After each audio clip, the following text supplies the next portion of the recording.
Ajá. ¿Y qué dije yo? I didn't understand. I didn't know what you're saying. Yo sé, yo ahorita cualquiera que te hable está con un chaleco. Vamos.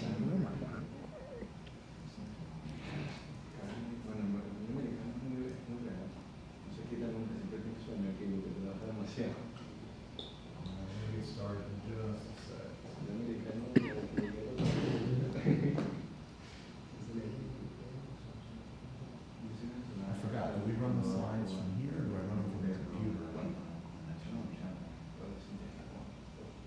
Computer. I think on the computer, and then you push. Yeah. And you just push from that screen. See? Yeah. Well, you could just maximize on here. Oh. Hey, did you guys want some coffee, some cookies? Oh, thank you. Thank you.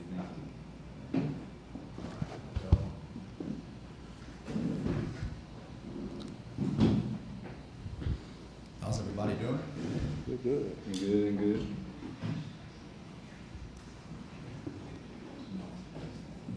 Not like I'm like rushing on, we're not rushing on at the last second to do this, it's not like we've been here since like 5 a.m.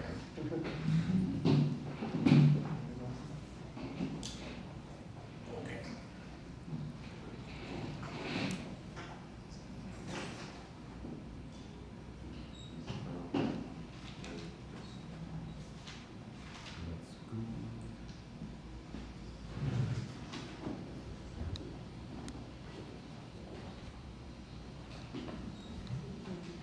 Let's go.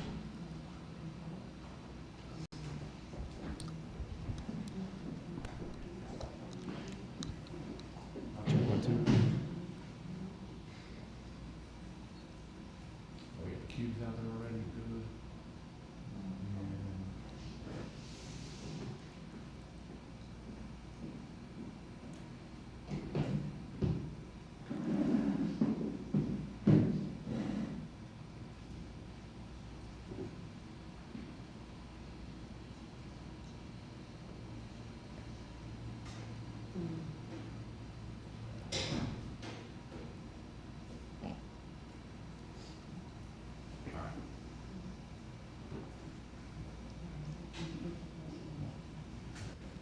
Check.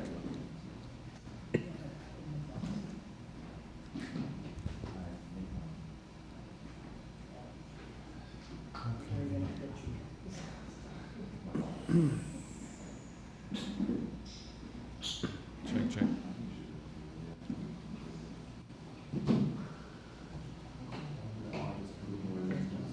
No.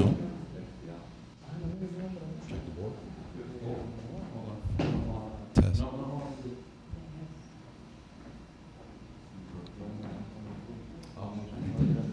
One more cable and we're good.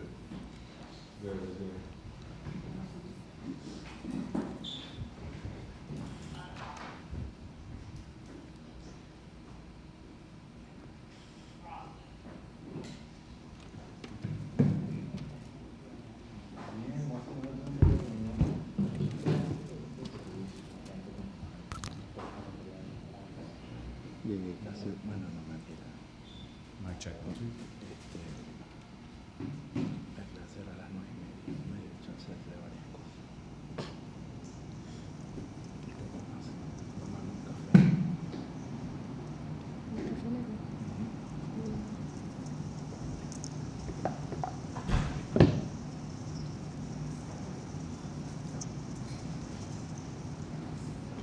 Missing HDMI. Blue one? Oh, yeah. Some of these good ones. ¿Qué? Sacó Amazon, que se llama Amazon Influencer Program. Que es marketing con influencer. Básicamente, tú haces review de productos. Por ejemplo, tú un producto que se vende en Amazon tiene un video de la compañía. There we go. Te describe. Si tú compraste, lo tienes en Okay, video. vas a un video review. Vas a aparecer. See, but let's switch to the other. I'll figure it out. Want to try the other one? Que alguien vea tu video y te parece producto y termine comprando ese producto o cualquier otro producto en esa sesión, aquí te dan una información. want to see if Ecom is connected to lleva it. una carga que se llama Ecom, que es socio de It should automatically.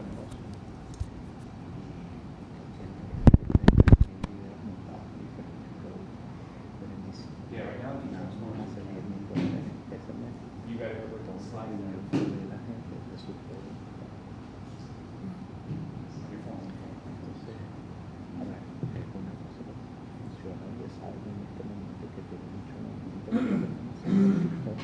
gente que promociona o hace reviews dentro de TikTok hablando del producto.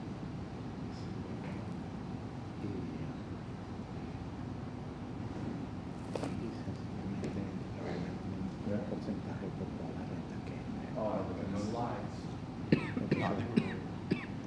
tenemos un poquito de coach de No, thank you. porque se pierde mucho. All right. Sorry about that. All right, thank you guys for coming out. We got more people on the way. We're about to start our beginner hour. I see some people I've not met before, so just give you a little bit of a background on the group. We're a group of e-commerce sellers, primarily discussing things, everything Amazon, getting started, troubleshooting a lot of the time, scaling. Our motto, if you will, is sellers helping sellers. It's a 100% free group. It's actually a sales-free zone. So not me or anybody else has this come to the back of the room, pitch for your 401k type of thing. We have a camera in the front of me, does not get any of you, that allows people to live stream in to the event. Prior to COVID, we were just an in-person Mic check 1 2. community, and then obviously COVID happened and the group size exploded, but virtually, and then when we came back, we were kind of like, we don't want to cut ties, so we set up this little thing. So sometimes somebody will ask a question that somebody has on the stream, and you may see me looking at the camera. Just don't think I'm like just weirding out and staring forward at nothing. We call ourselves Wizards of Ecom. We meet. We have chapters like this in Miami, Tampa, Orlando, Orange County, San Diego, LA, and UK. What am I missing? We have a podcast, which one of the guests in the back created what I think is one of the coolest products I've seen in a while that I'll talk about today, and hopefully I can get him to be a guest on the podcast. But what's your name, by the way? Sorry? Goku. Goku. Goku. So you got a cool name too. Goku. We'll talk about this product. And let me say Grok for a second, like the Twitter AI. But Goku. And yeah, we have a podcast called Wizards of Ecom. We have it in English and Spanish. I'm the host of the English one, pushing 400 episodes. I'd love for you to give it a listen. Unlike anything Amazon, I will totally solicit you for a positive review on it, since it is super difficult to get a review on a podcast. We also have a Spanish podcast called Wizards of Ecom en Español, hosted by Alexis and Raul. Neither one of them is here at the moment, but it's not a translation of each other. It's completely different guests, topics, episodes, everything like that. It's pretty amazing. And it's been staying in like the top 25 in the e-commerce podcast space for a while, which is very competitive since anybody can start a podcast for cheap. Today's topic is going to be sort of, it's in the same cluster of one that we started 2 weeks ago that has to do with influencers. 2 weeks ago we talked about how to make money as an influencer or creator, even if you're not an influencer, but basically how to get started making money from your smartphone, reviewing products around the house. And I don't mean like $1 or $2. I mean, you have people making thousands of dollars, and those that stay consistent with it, $10,000, $15,000 at a time. My motivation, I don't think that's a business that you should try to build and turn it into a career. Like, I don't know if someone's gonna be making meaningful money on that 2-3 years down the road, but one of the models of selling on Amazon that's pretty popular to get started if you have no budget is this model called arbitrage. And I think it's a slog. I hate recommending it to people. You pretty much have to get your smartphone app and go to the store and scan products and flip them online. And it really doesn't value your time. You can never stop working, otherwise you stop making money. It's hard, but it's pretty much risk-free for the most part, in the sense is that if you go scan one of these products and try to flip it online and it doesn't sell, you could technically return it. None of the other models that we're going to talk about allow you to do that. But I when somebody comes in and they're like, I want to start my own brand, and I'm like, that's great. And they're like, yeah, I have $200 to start this thing. And I'm like, no, that's not how it works. It takes a lot more than that. And they saw a YouTube video that said otherwise. So rather than just say, hey, why don't you just, after you leave here today, come back when you have some capital to start a brand, I needed to tell them some things. I wanted them to stay and be engaged, so I tell them arbitrage. With the influencer program, you literally can make a bunch of money just doing random videos of stuff around your house, as long as the products are on Amazon. So I like it a lot more because of that. But there's another half to it, and that is those of us with brands. And by the way, not everybody who is doing the influencer program to make money as a creator, not everybody is not a brand owner. Some brand owners are just like, I'd love to have a few $1,000s extra every month to put into my ad spend. So they do it for that reason, versus working a full-time job somewhere to pay the bills while they're growing their brand. I've successfully started, scaled, and exited 17 brands over the last 15 and a half years selling on Amazon. And for the vast majority of them, what a lot of people don't tell you is that you're pretty much broke the whole time you're doing it, because you're reinvesting. Everyone's looking at you like you invented fire, but you're reinvesting everything, like emotionally, financially, everything, to grow this thing. And the last person that gets paid, or just the only person who doesn't get paid, is you, which is like the side nobody really wants to talk about when they're pitching you on something. But when you exit your brand, or somebody buys it or licenses it or something like that, you get a nice payday. And that's usually the first time you see meaningful money in your business. Otherwise, you're just barely paying, you're underpaying yourself to work your own business. Like, some people are head nodding, so I think, I see the look in your eye, I can tell you're been there, done that. So, God, where was I going with this until I went down that little traumatic rabbit hole? So some brand owners are doing that. So they want to do the influencer program to make that money, because it's more than what they're actually paying themselves from their brand. And today what we're going to talk about, though, is the other half of that, is the brand owner that wants to use influencers and creators to launch their product. And there's a lot of myths around this on how to do it. And a lot's changed within the brand space and the influencer space. So today what I'm going to do is, that's our topic of the week. So at 2 p.m., we're going to do a beginner hour right now. But at 2 p.m., that's the topic we're going to go into. And I'm not going to spend a lot of time on what is an influencer, but we're going to rapidly cover some basics, just so there's no wrong assumptions being made. And then we're going to quickly get into like how to deploy this and how not to deploy it in your brand, depending on your budget, the category you're in, and when the juice is worth the squeeze. Fair? Everybody got that? That's what we're doing for our topic today? Okay. So any questions in the beginner hour that have to do with the brand side of this and how to do it, I'm going to defer to 2 p.m. Otherwise, we're going to wipe out. You're going to steal my thunder before we start, and I'll have a whole bunch of people showing up late wondering why we already covered everything. In the beginner hour, I like to focus on that. It's the beginner stuff. So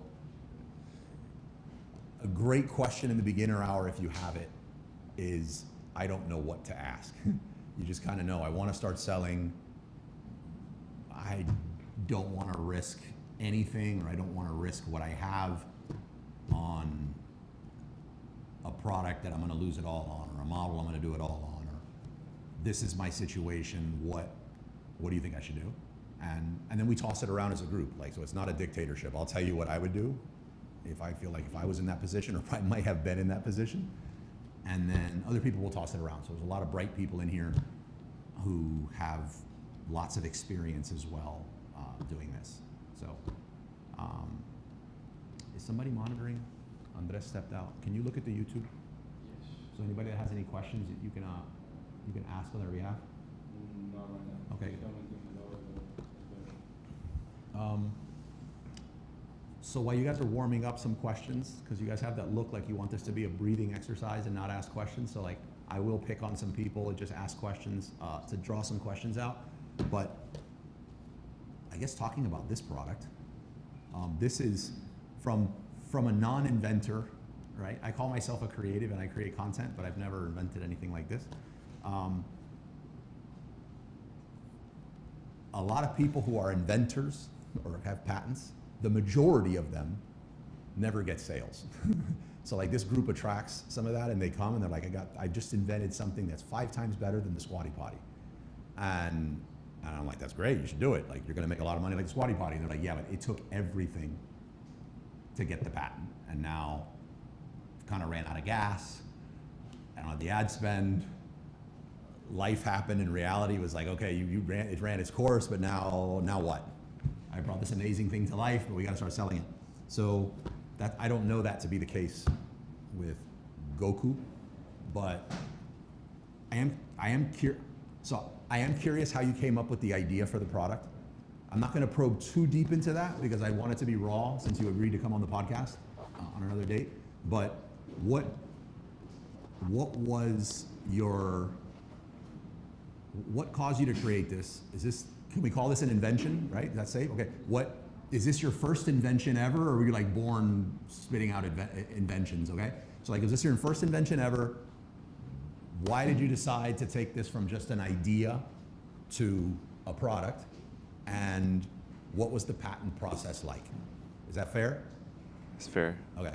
So how many minutes do I have to answer this question? Because it could be No, like a... No, you could go. But this is a topic that a lot of us would want to hear on. Yeah. Yeah, I mean, by education, I'm a designer. I studied almost 7 years, multiple continents, Turkey, Italy, and United States. I actually have 28 patents myself. Jeez. And I feel inadequate now. Yeah. I work in big tech, mainly consumer electronics. That's my specialty. But also I'm an athlete, so I play basketball in college. I mean, since I know myself, I've been doing something related to sports.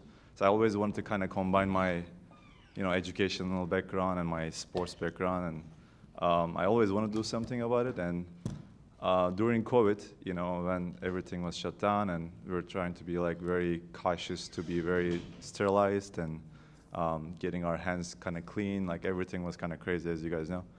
So I was going to the gym. That was pretty much only thing that I could do during that time. And every time I come home, I was kind of having my hand digging inside the container, and I was feeling like this makes no sense. Like, I have to do something about this. And I kind of explain myself as a problem definer than problem solver, because today's world, like, a lot of problem actual solvers out there, right? Like, if you think about it, if you give some engineer a problem, writing that down, by the way, what you're doing. He will probably go ahead and solve it, but there are not a lot of problem definer. So every day you probably face a lot of things you're not happy about, but you never think about it as a problem. And the education I have and the kind of mindset I have is always, I'm not really satisfied with the world, a lot of things that I see. I always find those like niche, important things, and there's a problem that we can do something about it. I always, my partner here, I always say that kind of stuff. This was one of those, those things that I knew I could do something about it after I defined the problem.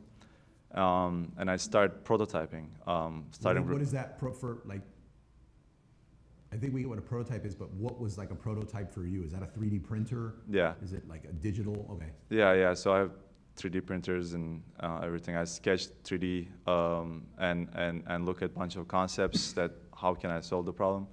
And then, I probably create maybe 50 to 100 3D models. The biggest thing is like these containers are standard, right? All are in the market. Everybody uses the same container. It looks like everything is different, but the diameter of it is kind of same. So we went ahead and like look at every thread and the dimensions, and look at this kind of whole market. It took us almost 3 months to understand like all the dimensions. We find the perfect thread that fits every container with 4 different sizes. Actually 5, but The big one is super big, so it's not really usable. We kind of get rid of that because we didn't see a You said market. we. Who's we? Like, I have a partner also who owns like a small portion of my company. Who was he works at a big tech. He has 50 patents.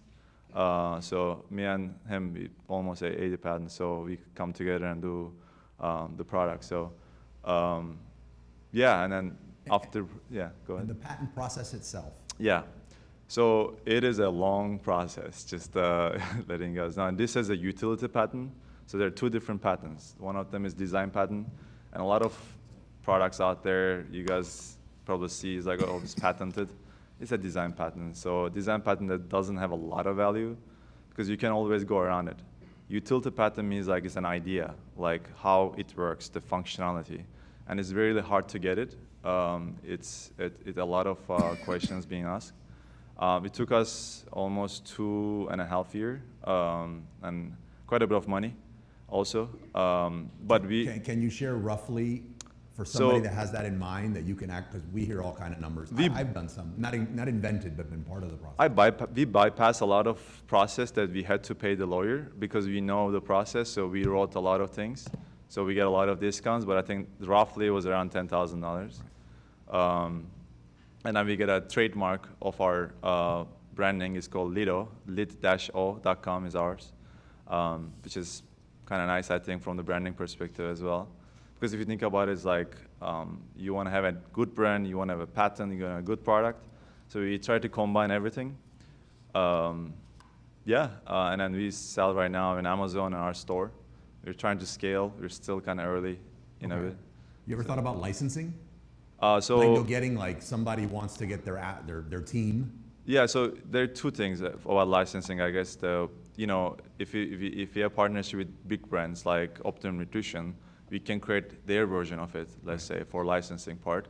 Also, we do wholesale. So right now we sell like Middle East, Europe, like some South American companies, they reach out to us. We give them wholesale, so we let them kind of be free. How unique is this to anything else that's on the market? There is nothing really like that. There's one similar one. It's not really good. We bought it, we tested it, but it's nothing. Yeah. No, I mean, it's extremely expensive and complicated. It doesn't work. So ours is extremely simple. You see, there's 4 pieces that comes together. We spend months to minimize the cost of tooling and manufacturing. We spend quite a bit of money for tooling as well. So I have a factory in China that I have a relation with like almost 20 years. So they produce it for us, full quality, as you can see in your hand. Yeah. You mind if I pass it around? Yeah, sure. And just so if I get this right, see if I'm getting it, but this goes on, I guess fits universally to the top of a protein tub. And if you've ever done that, first you have to dig around. I don't know if this will, but you have to, I always, takes forever. I look like something out of Scarface by the time I find this thing, right? Like, you got to dig around and find the scooper. and sometimes more than just the first time until that thing's gone down a bit, right? And then you got to scoop the stuff out, put it in, and then you got to dust it off everywhere, including your clothes. And then, so like this goes on the top, and it looks like this is closed, and then it opens, but this is closed, and then or no, like this, and then you're just good to go. Oh yeah, I'm gonna live with these things. Pass it around.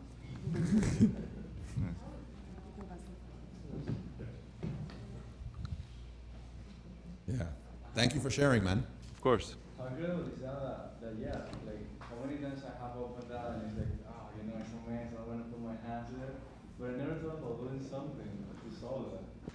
Yeah, that's the part that I was talking about, problem definer. Like, there are so many things happening in your daily life, like you never think that is a problem to be solved.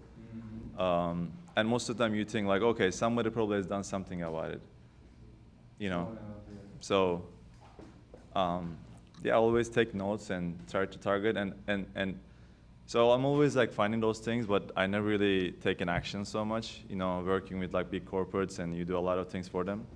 So this one was like, okay, I got to do something for myself, like, because I had so many other ideas, I didn't do anything for years.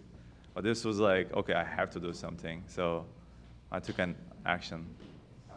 Yeah, and just show you how like life works or something like this. We're having a meeting here, and we see what looked like the strongest woman in the world on top of a truck, solo lifting these massive tiles, and we're like, who is this person? Like, she's about to get hurt, right? Should we go help her? So then we're like a bunch of random guys just coming out, so we're like super hesitant. We're like, you need help? We have no idea. Like, she's here to meet. Like, I'm passing something to her from, I think she was talking to my wife, and then just Moises is like a social butterfly, and Moises is just talking, and they're instantly connecting. We hear about the product, and we're like, oh my God, we're into that. And here we are. So I loved how that went down. Yeah. Yeah. Did the tiles make it, by the way? Yes, they did. Okay. And the fish are happy with their feeder. Yeah. It's a win-win-win. It works. All right. A much less glamorous product, but something. So the way Meetup works is, and since I'm a bit of a Meetup group, somebody referred to me as like a Meetup group whore, but like I like being part of different Meetup groups, and one of the ones I started, and it's the first one I've ever done that's like not business related. So normally it's like everything I'm doing has some angle on some business or creating something. I started one just because wifey's like, you need to chill, have some fun every now and then. So I started a Dungeons and Dragons meetup, unrelated, right? And within the first Dungeons and Dragons meetup, so I bought a whole bunch of dice for the game. So everybody would have dice, thinking no one's gonna have their own dice. Go figure, at least half the people had their own dice. And these were really, really fancy dice. I mean, they look like gemstones, you know what I mean? And these look like the most boring, solid color, underwhelming dice you can think of. Where is this? So obviously my mind saw them and didn't realize you could do all these different creative things with dice. And I jumped on Amazon. Because again, I figured there was not a single thing I could do to connect this hobby that's just for fun to a business angle or making some money. But then it dawned on me like how much I paid for these dice and what the cost of them must be. And this has to be a machine doing it. There's not somebody over there. So there's like no labor cost involved in this. And then one of the people I asked, I was like, do you have a link to those dice that you bought? Like, where did you buy them? Like, I know what's about to happen. She's about to say Amazon. And she did. And this person's dice, they're like these,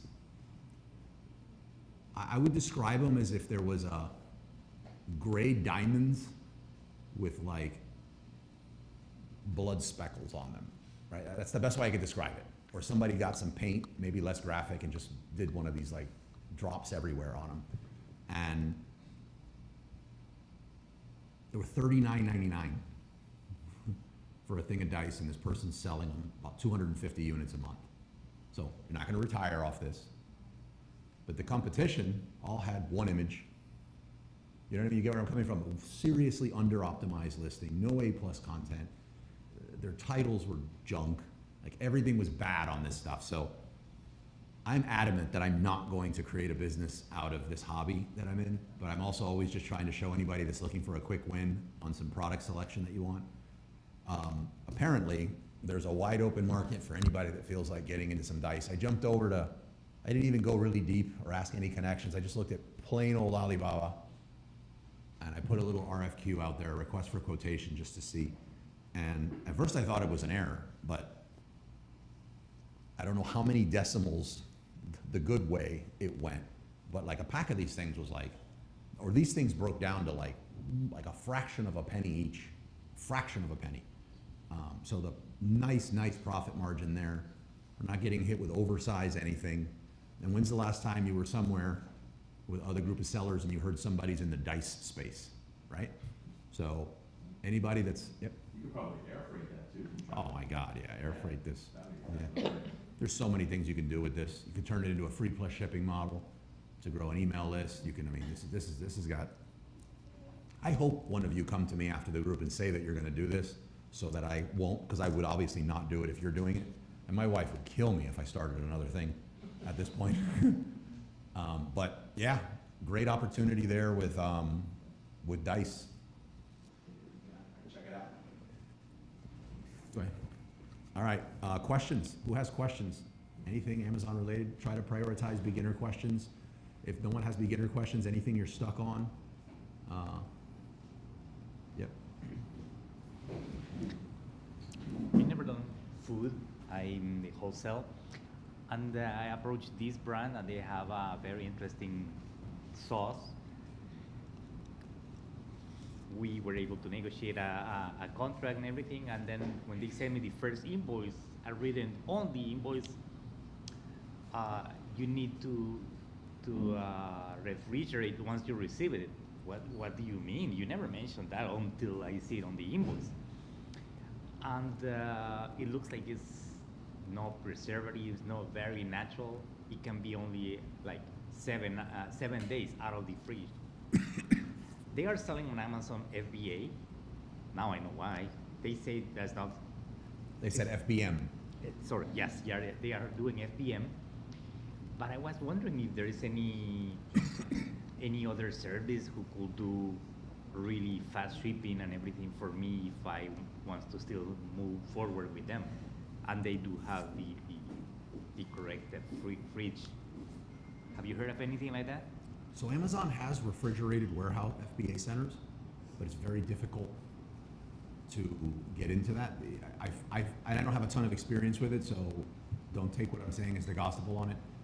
From what my experience has been with other people, it's easier to get the in through Whole Foods. And then once you're in Whole Foods, you're just pretty much, if you have a refrigerated product and that's how you got in, then Amazon's gonna push it out that way.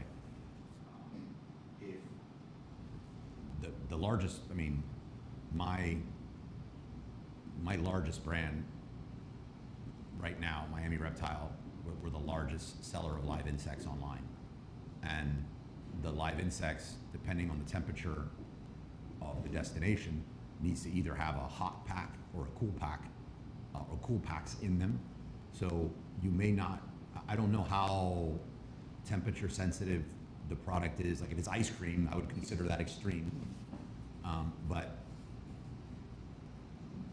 you may not need to get scalped on overnight shipping pricing just to make sure somebody gets it on time and it doesn't go bad. 7 days. The cool packs are super affordable, But domestically and from China. It has to be stored in a fridge before shipping. That's the thing. Well, in that case, how much quantity do you have? No, I end up telling her I think I won't do it. Well, you can find a lot of 3PLs that provide a lot. I mean, nowadays you throw a rock and hit a 3PL, and since it's the beginner hour, 3PL is just a prep center warehouse that will warehouse your stuff for a warehousing fee and a prep fee. You know, when they need to ship something out, there's some prep, depending on like any kitting and stuff going on with your product, they'll charge you a different fee. There's so much competition out there that it's in your favor to get decent pricing. Obviously, the majority of them are not refrigerated, but there's still plenty of refrigerated options that would store it. There's a small chance that who you're buying from may also have realized that most of the people that buy from them don't have the refrigerated warehouse solution down pat, that you could just speak to them and say, do you offer this as a service, or who do your clients, I mean, because they sell to other people, who do they work with? And they can make a recommendation that's usually somebody right down the road. So like those would be some options. I think it's a very niche type of food because the 8 ounce, they sell it for like $14.99 or something, and then since they are doing FBM, they charge like 12 or 14 for the shipping. Yeah. And people still buying it. That's when I saw, Yeah, I'm that's willing good. to You do just, it. I mean, on Amazon, as long as your product and all your competitors' products that are the same are on FBM, not a big deal. But we're at close to 70%, which is just mental. But we're close to 70% of the households in the United States have a Prime account. And an alarmingly high percentage of them start their shipping experience with show me only Prime eligible items. So those people who search will have zero chance of seeing your product. Like just that growing percentage on the back, they're just not gonna see it. Now, if I'm searching for ice cream on Amazon, which I never have, I'm not looking for FBA. if I'm looking for a massive piece of furniture, or like a washer and dryer, I pretty much know, like, I'm not expecting to receive it in 2 hours. So and you're searching for that and you don't see a Prime option, or if you do put Prime eligible only and nothing comes up, you probably toggle that off. So on the insect side, it's all FBM. It's just a different type of, you gotta be set up very differently, and I know I believe your experience to date has been primarily FBA. And that's, when you build out your business around FBA, it's a completely different look than a business that's built out for FBM. And, you know, there's different hires, or there's some time you're gonna have to put going to the place and whatnot. Yeah, but I wouldn't not do it. I bet you there's more profit in the shipping side of what they're charging than the product itself. They don't want to give me a lot of really wholesale price, but I see a lot of margin on the shipping. An obstacle to keep in mind if you decide to do it, and since you've primarily been an FBA seller, and most people are, and don't have a lot of experience with FBM, you don't deal with this. Some people experience it during COVID, and that is, even if it's your brand, and you list a product on Amazon, and you're the only seller, it's your brand and nobody else has the stuff, if it's an FBM offer, you do not have the buy box, which means there's a product detail page that shows no buy box. And you're like, well, it doesn't matter if I'm the only seller. It does matter. Yo, speak of the devil. I was just talking about you this morning. Where's Andres? I got some super cool news for you, and I was like, man, I hope he comes back sometime soon, because I want to tell him. Don't disappear. I want to talk to you after. Yeah. No, I'll give you a hint. It has to do with a cruise ship. Yeah, I got your attention. Good. All right. Okay. Sorry. You don't have the buy box. There's a lot of friction in finding how to buy it on a product detail page, so people usually bail. So you will get almost no sales. The second one is, for you to run ads, which you would be running from the beginning, your ads shut off or can't be started unless you have the buy box. So you're in this temporary, I call buy box jail, if you're just an FBM offer. It's dependent on your sales and how many people, you upload your tracking numbers, people confirm it on the other side. I seem to find it to be around 8 to 12, but I've seen it happen in 2. I've seen it be like 4 months with very little sales and nothing. So it's an unknown variable. So if you're trying to time a product launch, that's going to be tricky. If it's a purely FBM offer, I would recommend, and I don't want to recommend any black hat stuff. For the beginner hour, black hat means basically breaking the rules, right? We try not to like recommend anything like that, so nobody's accounts get suspended. But I would get a few people like me and a few others. And by the way, you guys don't walk off with my protein saver. Oh, okay, it's safe there. Yeah. Like, I didn't see it work its way back, and I'm like, no. If you get a few people like me and Tom and like Bruce, a bunch of people here, and just say, hey, can you just buy my product?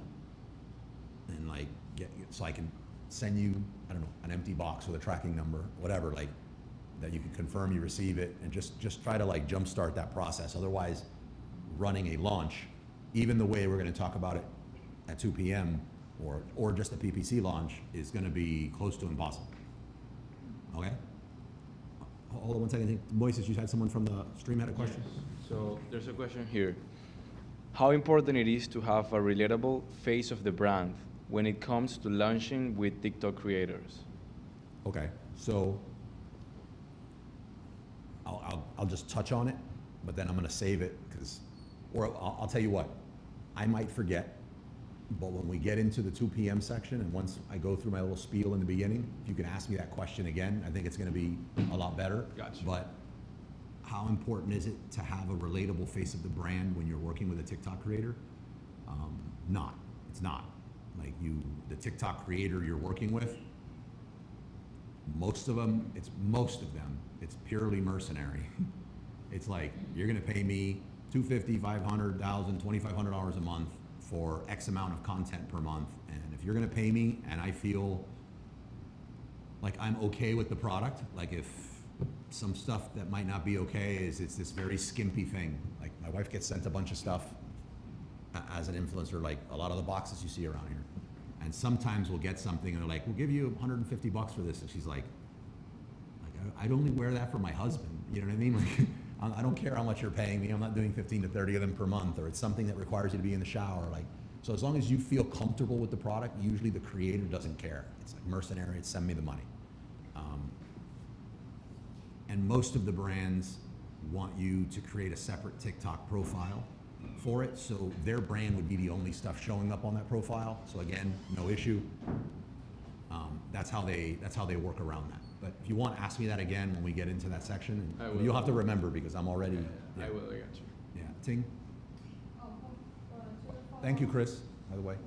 Yeah. To follow up the FBM question, what if you're the only, as your private label app, and then you were FBA, and then the FBA sold out, and then you do FBM, does it still that same No, thing? Same no, thing? it's same thing. Well, thank you. Some of it has to do with time on the listing, right? So if you're what a lot of people do is they create an FBM offer, and then let's just use this example, and 2 years go by, and you never added an FBM offer as well in the background. And then you saw you were about to go out of stock in a month, so you created an FBM offer. What I find is that in a month's time, that FBM offer is probably not gonna get the buy box. It's not gonna like inherit your 2 years of FBA. If you created the listing and you created an FBA and an FBM offer out off the gate, which I recommend doing, like as part of our launch, we will do that and we will seed that FBM offer with some sales, and they'll send out sometimes it's an empty box just to our people to show a history of shipments received, no issues. Then, since some action happened and it's a seasoned SKU, because the FBM offer gets a different SKU, same example, 2 years later, your FBA offer runs out. More than likely, even if it was only 2 sales, you now have time on the listing and experience, and you're probably gonna have the buy box without even realizing it. Okay. Yeah. But like anything Amazon, they're consistent in their inconsistencies. Okay. Yeah, yeah. Actually, you can play with the location, because you can design your templates. And for example, if you are in South Florida, you can provide a simulation of Prime with the time for that area. So people that buy the product in Miami, you can give 2 days shipping, so they can have almost a similar of Prime. So you are creating the health of the account for the FBM, and you will be able also, in some cases, so Amazon can give you the Prime badge for the FBM part. Cool. Thank you, Cesar. By the way, Cesar bought the brains of the operation today, a VIP guest. Oh, he's blushing. We got Cesar to blush. All right. Any other questions? We still have a little bit of time before the. Yeah. The packaging and the requirements to put an expiration date outside of the poly bag. Have you heard that ever any issues that people don't do that? Right. I read it that the cosmetics, they have a expiration, and if you put it inside of a poly bag, you gotta put the expiration outside the poly bag. I've never done it, never had any problems. When I was reading Amazon terms, they're required. If it's in the TOS and you have it, I would just do it. Yeah. At some point, Amazon comes around and starts enforcing stuff. Yeah, because when I send the product to Amazon to have them bag it, they don't do it. Yeah, I don't. Like I said, consistent in their inconsistencies. Like, Yeah.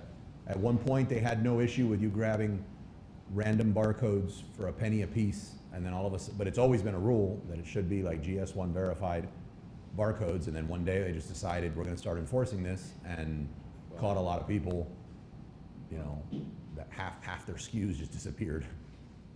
So I would just, not There's you. a couple of software that does that. You can use an FNSQ after expiration date. For example, if you use 2D workflow, if 2D workflow does that. You can create FNSQ and it will put the description that has on the listing and the description. Yeah. Cool. Candace, how's it going? 30 more videos since last week or what? Yes. Yes? Yes, and I doubled from what I made last week. All right. Gotta keep Not doubling. no, price wise. Yeah. No, but I have hi guys, we're talking about Amazon influencer stuff, so now I'm all into this thing. What, on average, I guess, I don't know if it's a separate question for Amazon influencer or influencer, what's like a good conversion rate? Oh, wow. For influencer. And I'm gonna tell you why I asked that question, but I feel like I want you to answer it first. Okay, so you want me to try to answer it first? I find, I don't know. First of all, I don't pay that much attention to it on the Amazon influencer side, because it's like getting a quick video recorded, we're sticking it up there. I've had stuff that didn't do anything and all of a sudden started selling and vice versa. So I was like, I have too many metrics in too many different areas of my personal and professional life that I'm trying to track, that this one just never made it to the point that I built a system for it. Yeah. That's first. What I have been able to see is that on average, it seems to be about 1.5–2% of the total sales on a listing look at a video. So if you see a product that has 1,000, let's say 100, so I don't do public math bad, but like 100 sales per month, roughly 2 of those 100 sales per month will look at a video. Mm-hmm. And of that, if there's 5 influencer videos, this is where it gets a little washy. I would say if there's 5 and one of them has emojis, the emoji one will probably get seen. The first one at the top of the 5, I'm sure, does a lot better than the rest. But in that math, if it's you and 5 influencer videos and a listing sells 100 per month and only 1 or 2 people are seeing it, doesn't look that good that you're gonna get very many sales. But you could see a bunch of views on your video and then be like wondering, like, why am I not getting any commissions? So let's stay with that. I found that you might see a lot more, or the percentage of people might go up to 4 or 5% that look at a video if it's something that seems to be with like women apparel, certain electronics, beauty, especially luxury beauty. People, a higher percentage watch videos. I have a suspicion that a higher percentage also view more than one video. So if we were looking at a pencil sharpener,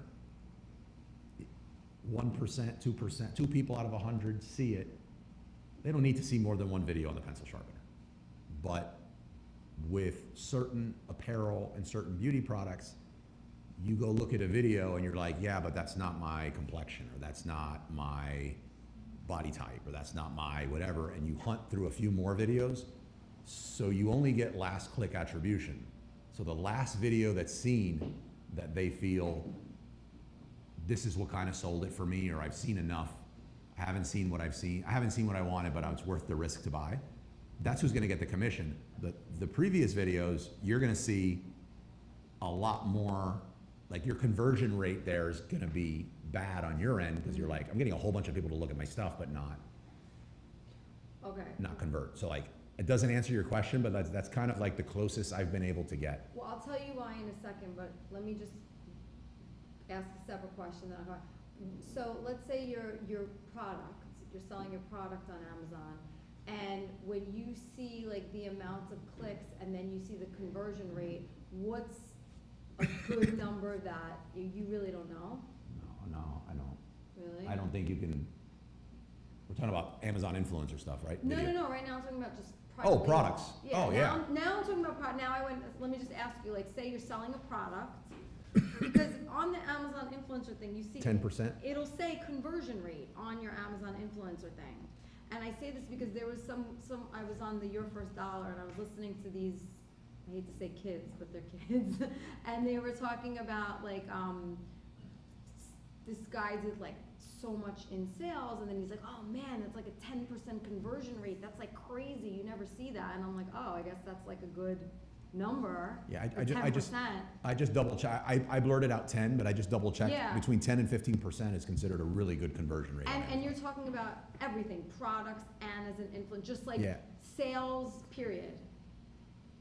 Well, for your product that you drove to your page, I believe Amazon, the platform, has something like a 37% conversion rate. If you go to their site, you Right. buy something. Okay.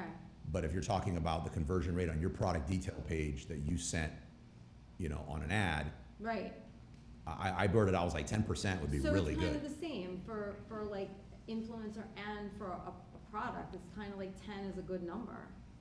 I think I would say if I had a 10% conversion on most things in e-commerce, I'd find it to be great. Mm-hmm. If you had a 10% conversion rate on your website, you'd be God. Right. Right? Yeah.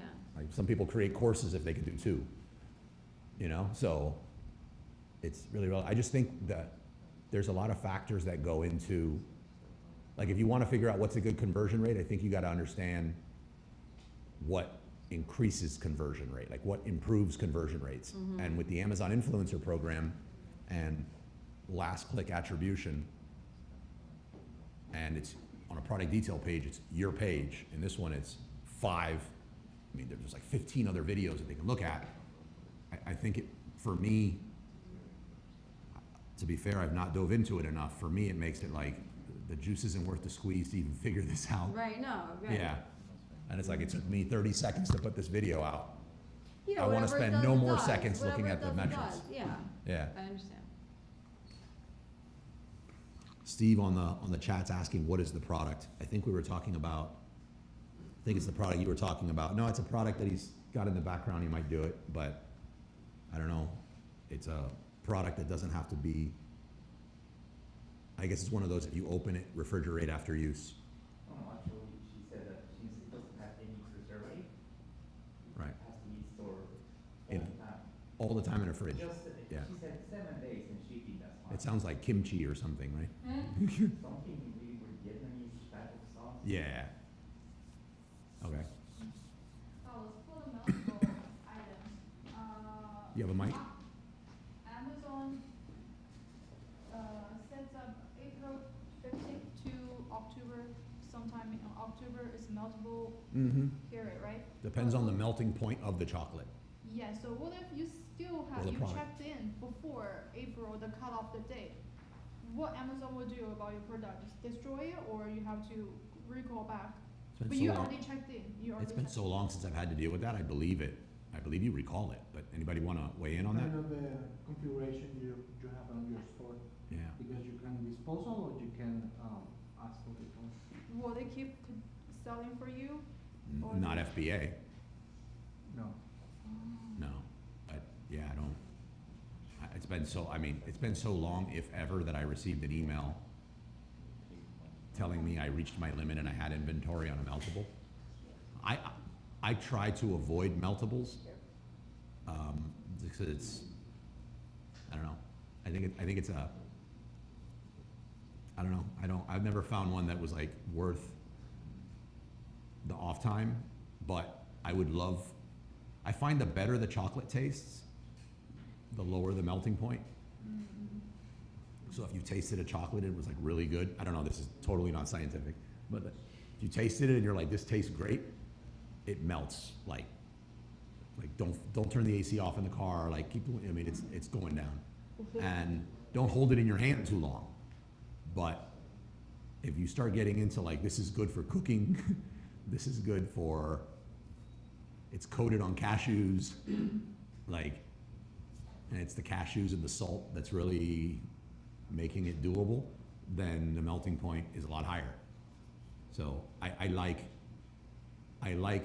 the idea of getting a, I mean, I know meltables is more than just chocolate, but I like the idea of a chocolate product with a melting point that's allows you to do year round, because then other people that are searching for an FBA offering for chocolate, you have much much less competition, and you'll see a spike in sales. Yeah. Cool. Any other questions? We got time for one more before we get into the topic of the week.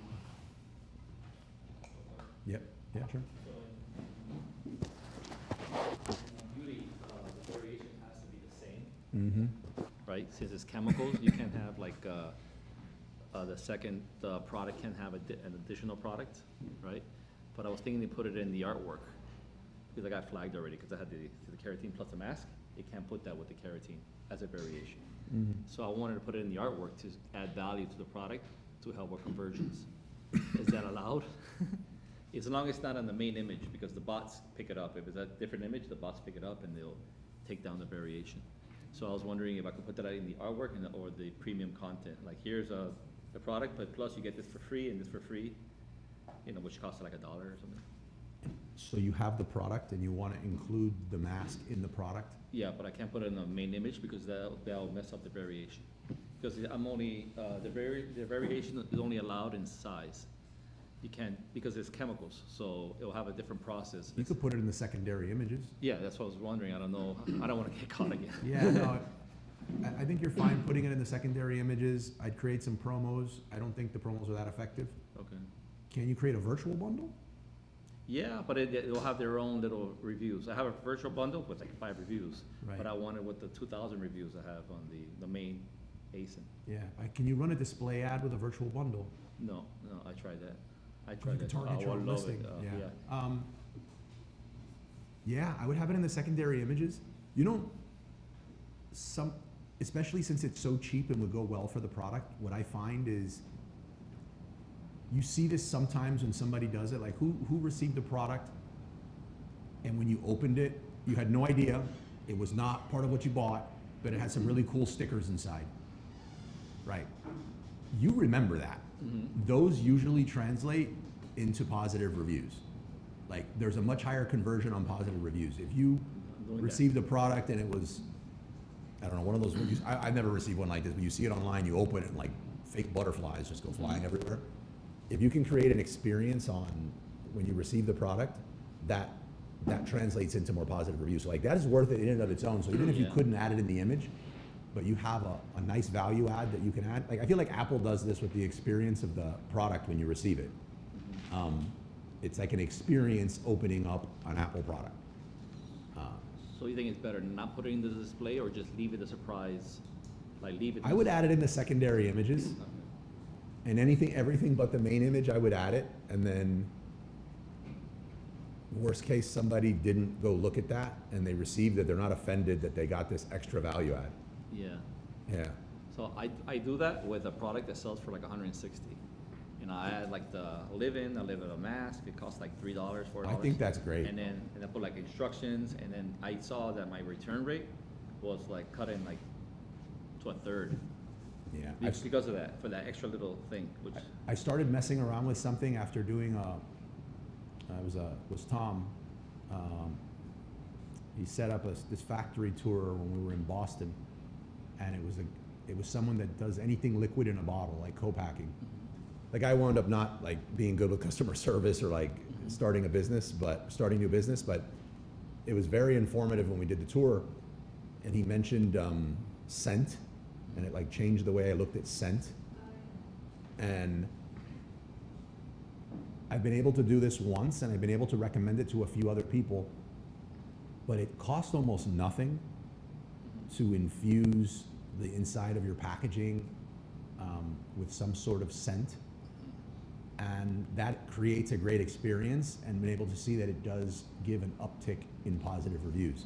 So rather than thinking about like how to game the reviews for some people, sometimes it might be don't just go with this scent, but for me, it's like my favorite one is peppermint. But find one that communicates clean, new, fresh, or whatever your product needs to do, and have that be the overwhelming or noticeable scent when the person opens and receives the product, and you can add that too, and it costs almost nothing, and it'll, I don't know, like lavender would be, I don't know you know what I mean? Like Costs almost nothing to add that inside of the packaging with something that's like new lavender for you or someone, but I recommend doing that. Like, no one's doing it either. Your competitors are not doing it.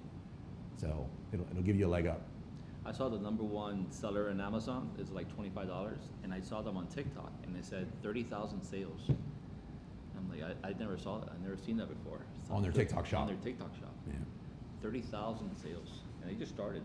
Now they're doing a lot of influencers. Yeah, we're about to talk about that. What if you took the image of the product you're talking about, the secondary image, and connected it to the first image in the main listing? Can you get away with that, Carlos? If you took the image that he's talking about adding, instead of putting it in the secondary image, put it in the main image and touch the main image, wouldn't that work? What do you mean touch the main image? Put the photos like connected, so the algorithm wouldn't pick up another product. You can push it. I mean, I don't think they're gonna suspend you. No, they've done it to me. And then you fix it, and then you're Yeah, fix it, instantly fine. But I mean, you have a lot of rats that report you. I hear you, man. That's happened to me so many times. I think we should operate in a gray area in the business. Like, don't Yeah. break the TOS, don't break the law. Yeah. But if you're too white hat on the other extreme, you're also not pushing enough limits to like see what you can do. And I would push those limits until you can find something like that That's crazy. shows it off. These people attack. But again, don't not do it if you can't, because somebody receiving a product and it has more value than what they paid for is a really good thing for you. Yeah. Yeah. Oh, Steve was asking, what is the product? Not yours. It was this other one. It's called Lido, Lido, or My Lido. Somebody searches for it on Amazon. It'd be My Lido. My Lido. By the way, if any of you guys want one, buy it on Amazon, and I'll reimburse you for the first 5 that show me you bought it. But leave a review. Yeah. You don't show me you bought it, no reimbursement. But first 5, yeah, grab one. You need the protein, bro. You were struggling with those tiles. I'm getting my protein with sweat. I don't want that. All right, we're going to get into the topic of the week. Something I meant to mention in the beginning, but what you see up here, and I should have said in the beginning, so you're wondering like, what the heck is all this, is our sponsors. So the food and coffee in the back, by the way, help yourself to that. That's courtesy of our sponsors. This place, free events every Saturday. We're at 1,600 events. Wifey would not let me do all this stuff for free. If it was up to her, everyone would be paying a few $100s to come in. So sponsors make this happen. These are those sponsors. You don't have to hit the QR code of the page you see the sponsor on. It all goes to the same page. These are just service providers in the space that help you with a whole bunch of different things, like funding, influencers, and staying organized with influencers. Some of the banners you see on the back, they help you with reimbursements. Imagine getting a whole bunch of sales on Amazon. Amazon actually, let's say not intentionally, but doesn't really reimburse you and reconcile a lot of their reports. If you ever looked at their reports in 2025, there's no reason reports should look like that. So they lose a lot of money. And there's some of these, like Seller Investigator, Gatita, they are on like a pay for performance thing. Like you pay them nothing, they go in and they find all that and they give it to you and they take a percentage of it. And then that's what they specialize in. Some of them are third-party inspection companies, like BD Inspection or V-Trust. V-Trust is who I've used in China for 15 years. But yeah, they're anything international of ask is like the 800-pound gorillas there. 3PLs, if you run into some issues on Amazon, e-commerce Chris. So just great sponsors. We say no to more sponsors than we say yes to. So I'd like to say these are the good guys. I don't think you should drop a service that's working for you or disrupt your tool stack just because I'm recommending them. But at a minimum, it's nice if you see them at a show or you see them somewhere, kind of thank them for the empanadas or whatever you had, because they help make it possible, okay? Oh, and anybody you think could be a good sponsor for the group, make the recommendation. I'd love to talk to them. If we can get Micha's cupcakes, that would probably be good. Okay. So let's get into the actual topic of the week. For those of you that weren't here in the beginning, it's going to be approaching influencers as a brand. But we're not gonna, I think it's gonna be impossible to not talk at all about making money as a creator so that both sides make sense and you understand like why it works. But we're gonna focus today primarily on you are a brand and you want influencers to help you launch, unstall, like say your product is kind of stalled and everyone online is telling you to like do some hack to restart the honeymoon period or some kind of craziness. Influencers are great to helping you unstall your product and just scale into a lot more sales. Before we do that, and I'm not just doing this for anyone who is a total beginner, but I think a lot of experienced sellers here don't have a great grasp on some of the basic fundamentals as to why things work on Amazon. I want to touch on that for a second. So it is very easy to rank on Amazon. It's simple and it's not a secret. Amazon tells you how to do this, and it is conversions. If somebody searches for a keyword on Amazon and they buy your product, like they search for RPG dice, role-playing game dice, right? These dice. If they search for RPG dice, and then a whole bunch of search results come up, in this case thousands of them, and they buy yours, Amazon, imagine it like a Best Buy. You go to a Best Buy and you go to the back and you buy a phone case. Imagine if when you did that, a whole bunch of the Geek Squad comes out of the back, grabs the entire kiosk of your phone cases and runs them 5 foot closer to the register. Great analogy. Right. That would be amazing to see. I saw it while you were saying it. I'm like, ooh, that would be nice. Right. So imagine if that happened. That is what happens on Amazon, except it's not Geek Squad. A whole bunch of back-end people, digital people, grab these dice and they move them closer to the top of page 1. And depending on the amount of sales, let's say at the top of page 1, the person for RPG dice at the top of page 1 is selling 100 units a day. Your one sale on these may only move you from page 13, bottom of page 13, to the top of page 13. If the person who sells RPG dice sells 5 per day, much less, and you get this one sale, that might take you from the bottom of page 13 to the top of page 2, because there's much less competition, right? There's much less amount of sales is needed to reach the top of page 1. Therefore, your jump's gonna be a lot quicker to the top of page 1. If you go for, you talk about, okay. If you were going after the search term wine glasses and you got a sale, you'd be going from the bottom of page 15 to mid page 15. Because there's a lot of competition for wine glasses. If you had a beautiful designer wine glass, which we're gonna get a group photo hopefully soon of everybody holding a nice B wine glass, and you searched for B wine glass, right?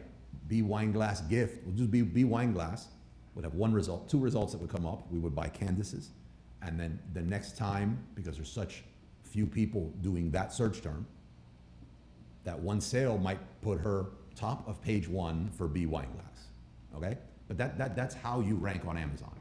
Everything else is just making it a lot more complicated than it needs to be. For no difference, that's an organic search. That means I went on there, I searched for RPG dice, I searched around, and I bought these. But you're on the bottom of page 15, and I guess it's cliche, but at this point, it's very accurate. The best place, they say, to hide a body is on page 2. Because nobody goes there on search results. So you're not going to get a sale on these RPG dice on page 13. It's not gonna happen. As a matter of fact, that would be such an unnatural behavior that Amazon would probably flag your listing as something shady's going on here and she's having family or friends buy this product because it's just so unnatural, right? So what happens is you run an ad, And this is where it gets even more complicated in people's head, but it does not change how to rank on Amazon. So you have these dice. I'm just holding a fist here, but it's these dice. I just want them to go everywhere. You're holding these dice, and you decide, my product is available in FBA. I'm gonna start running ads. And let's just not get complicated into ads, but you decide you're gonna run an ad, which will be manual exact, for RPG dice. That's it. And let's just say you went all in, because you're like, I can't have, my wife would kill me if I have a garage full of dice. They need to move. So I'm putting whatever, I'm willing to pay whatever to win the top of page 1 spot for my ad. Now when somebody searches for RPG dice, they see you in an ad at the top of page 1. And you also exist in another form, and that's gonna be in page 13 in your organic position. Oh, you're on both? Right, you still have your organic placement, which is where you naturally are at, and you have your paid ad placement now. As a matter of fact, you could show up in a lot of different ad spots.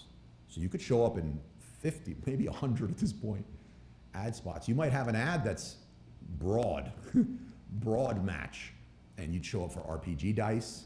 You might show up for sex dice, anything with dice. They're gonna start drone dice, drinking dice. Like, you just come up all over the place. It can get expensive, right? Question. So the sponsored ads that we see at the top of the page, like, does Amazon have a limit? Because I don't think so. you might, no, but well, for me, maybe I'm wrong, guys. You go to a sponsored thing and maybe you see 2 or 3. I've never seen like pages of sponsorships. Oh. Have I missed it? I think this is gonna be relevant to what we're talking about. Yeah. So I wanna show this, because when we get into what it costs to do what with an influencer, we need to be able to contrast this with what it costs and what it looks like to do paid ads, and how they work together, or is it either or? Like, we need to do that. So it is important that we get this. And you should see, let's just pick let's put wine glass. Wine glasses. Who buys one, right? So, are we seeing me? Yeah. Let me see if I can make this a little better. I want to make sure everyone can, slides. Okay, so what's going on here?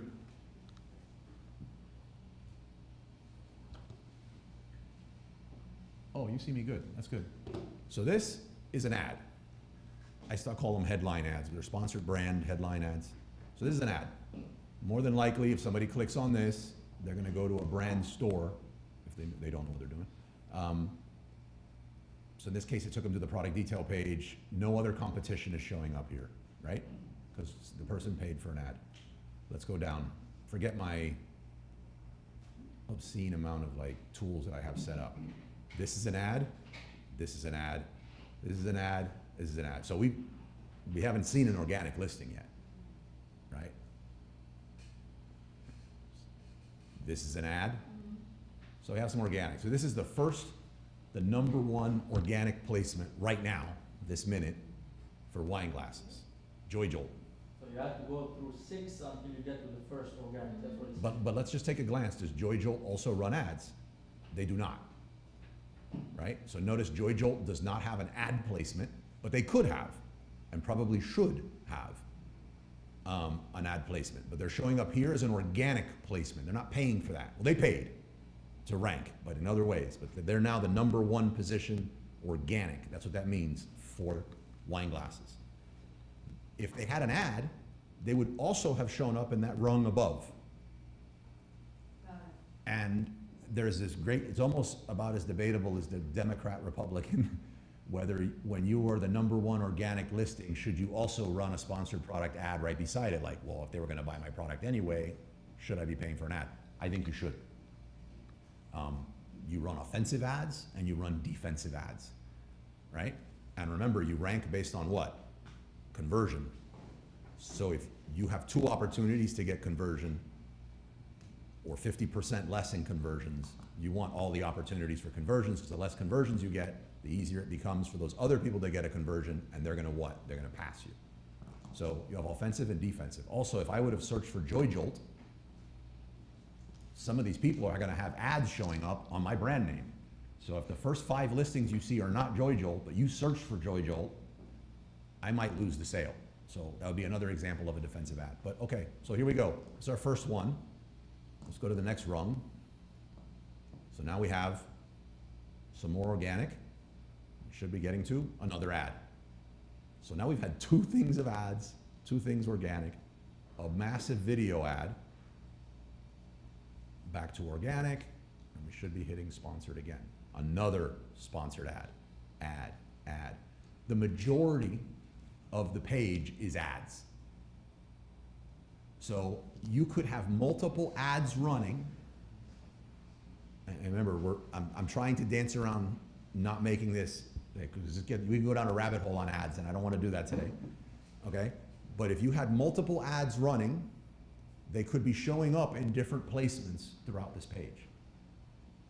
So you could be showing up almost an infinite amount of times by design on Amazon's side, all throughout all these Amazon product detail page, and have an organic placement. Obviously, you'd love to get organic sales because you didn't have to pay for them. Fair? With me? And that organic, the place of that organic, for example, in this case, is wine glasses, right? If I talk red wine glasses, probably the number 1 might be in the 10 and short all around. Absolutely. So what happened here? Same brand, different ad, but yes, we're looking at different results. But Joy Jolt's also. What a long brand, Joy Jolt Lila. It's a great name. Jolt of, I could just feel it. I need some wine. Yeah, really good. Made in Europe? You could put that on the title? Oh, you're not supposed to. No? Yeah, but that's pushing limits. Yeah. Because why? Most people think it's made in China, and one of the forms of differentiation you can do is by geography. Making something, if you could pull something off in the USA and it was created, manufactured, everything in the USA, that has an impact, but would made in the USA for cheese carry the same impact, or would it be made in Italy? Or made in France, right? So it depends, like each country, if you have a precision tool product made in Germany, allows you to sell it for more, and everyone's just like, it's a better product. So each country has their own thing. There's some products that you're just like, as long as it's not made in China, I'd rather just get that. The second and the third, it looks like the same brand because the box, but they are totally different brands. Yeah, and I'm just not having, this is totally off topic, but just my mind doesn't let me not say this. Which one of these glasses with wine looks more appealing and is going to catch your eye? This one, nice sloshing right here, and it's showing you some like color and some depth, or just, what is this? Like stagnant canal water? Power of differentiation. Power of differentiation, same thing. Yeah, like it matters. They may not have started there, they may have tested it, it may have looked flat before, but now it's slosh, so like those little things matter. Okay, so we went down a bit of a rabbit hole even though I tried not to. So that's how you rank on Amazon. You get, someone clicks on your paid ad or someone clicks on your organic listing, you move up in page position and you start that journey to the top of page 1 to be Joy Jolt, to be in the Joy Jolt spot, right? That's what you're trying to do. The cost of doing that has gone up massively every year for the last 15 years, and it's even more massively the last few years, or since COVID. Yeah. I mean, I guess it's obvious, I was gonna say, the price has gone up, but isn't that just because there's just more people on Amazon? There is more people on Amazon. Are. My 2 cents as to why it's gone up so much, I think what exploded, everything goes up. I don't know, right? Everything good seems to go up. But what doesn't go up, ironically, and a lot of us need to just start looking at this better, and this is why I harp so much on differentiation, is too much of us launch a product, and that's our price, and we never raise our price. So you're happy for year 1, and you become less happy every year that goes by until you're wondering, let me just get rid of this thing because it's not as exciting anymore, right? Your prices need to go up too. You should be evolving you need to justify it, but they should be going up too. But most sellers don't do it. to a lot of sellers, and they've been selling the same product, and that's what it sold for 4 years ago, and that's what it sells for right now. So it's not making the same amount of money. So what was I gonna do here next? All right, so we covered that. The cost of ads has gone up dramatically every single year, much more now. I think the reason it exploded had a lot to do with the whole iOS, Facebook update. And the major spenders on ads around that time wanted nothing to do with spending a bunch of money on Amazon. They wanted to run their ads on Meta and their retargeting and their audiences and their custom audiences and all this retargeting. Well, the iOS update, I'm not saying Meta ads are dead, they still work, we run them, but they don't work like they used to. Like, the sweet time was over, and that's where the massive spending was happening, right? They needed to deploy their ad spend somewhere, and where better to do it than where everybody's gonna go shop, and now all these massive budgets came in, and they deployed them on Amazon. So that's what set off, in my opinion, just the arms race that's going on. And we will get to a point, obviously I can't be 100% sure, but I would bet everything on it. We're gonna get to a point, like in the next 2 years, that for most of the products that we sell here, it's gonna be close to impossible at the average price point that we sell products at, you don't count, but to turn a profit. Really? Yes. Yeah, for a product like as much as I like this one, I'm assuming most people buy one. I mean, maybe I'm gonna buy one for every tub I have, but that's the 2 or 3 places that I'm gonna have. I came in late. Oh, I created this, no. This is the inventor over there. If you could pass it back to her, but it's like, it's truly the coolest thing in the world I've ever freaking seen. Basically, my pitch would be if you're doing, and by the way, anybody that wants to do an influencer video, just buy the product, or maybe get with him while he's here and say, can I get one? And I'll do a video in exchange so you can go on your listing. I mean, I can't speak for him, but maybe that would, you do it. And then you might make a commission. You don't take mine. But, Are you guys on TikTok too? but like, for example, probably gonna buy one. Yeah. I'm like the unicorn that's gonna buy one for my gym bag, I'm gonna buy one for the office and one for the house. But this is someone's gonna buy one. But imagine if this was, how much does it sell for? I should have said that before I agreed to reimburse 5 people, but whatever. It's like 13.50 or something on Amazon. $13.50. Like some. Oh, we gotta get this, we gotta raise the price, bro. It was more, we just kind of like give discounts now, but originally it was like 20. So capital strapped. Yeah. We gotta talk, man. Yeah, we should talk. Yeah, we should talk. Biggest problem, like, all the examples that you give, like somebody wants to buy a wine glass, they know they want to buy a wine glass, right? That's why they search now. There's no existing search, which is what, right. But that's the problem inventors run into. Like, Amazon is the best platform if people are searching for the thing. Like this person had with the better version of the Squatty Potty. You search for Squatty Potty. And when you see Squatty Potty, you buy it. You don't go somewhere else. If you want to buy Legos, even if you created a brand that was like Legos, you search for Legos. There's no other search that you do for that. A friend of mine who created her own brand of petite stuff because she's an adult, beautiful woman. She was super petite. She shopped at the kids' stores. There was no solution for super petite. So people didn't know, what do you say, search for small? They know small's too big.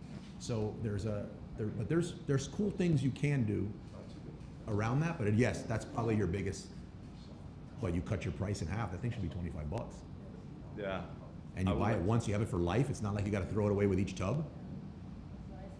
That's how we started. I'm gonna bug you on the podcast. Okay. Yeah. So wait, I use protein powder. Okay. We can tell. This Do it, baby. Are you joking? No, I can tell you're fit. I mean, yeah.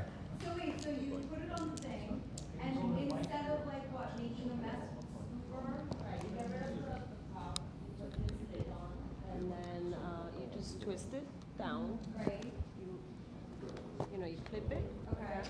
And then you have 1 scoop of powder. Oh, I We're asking how it works. Yeah. So this is the same size as the one scooper that gets lost in the bottom and Yeah. gets. Patrick, can you bring me the, can you ask them if I can get the tub of protein and the top, because people on the stream want to see it used. Let's show it on the camera. I could use this. I have 2 things, like,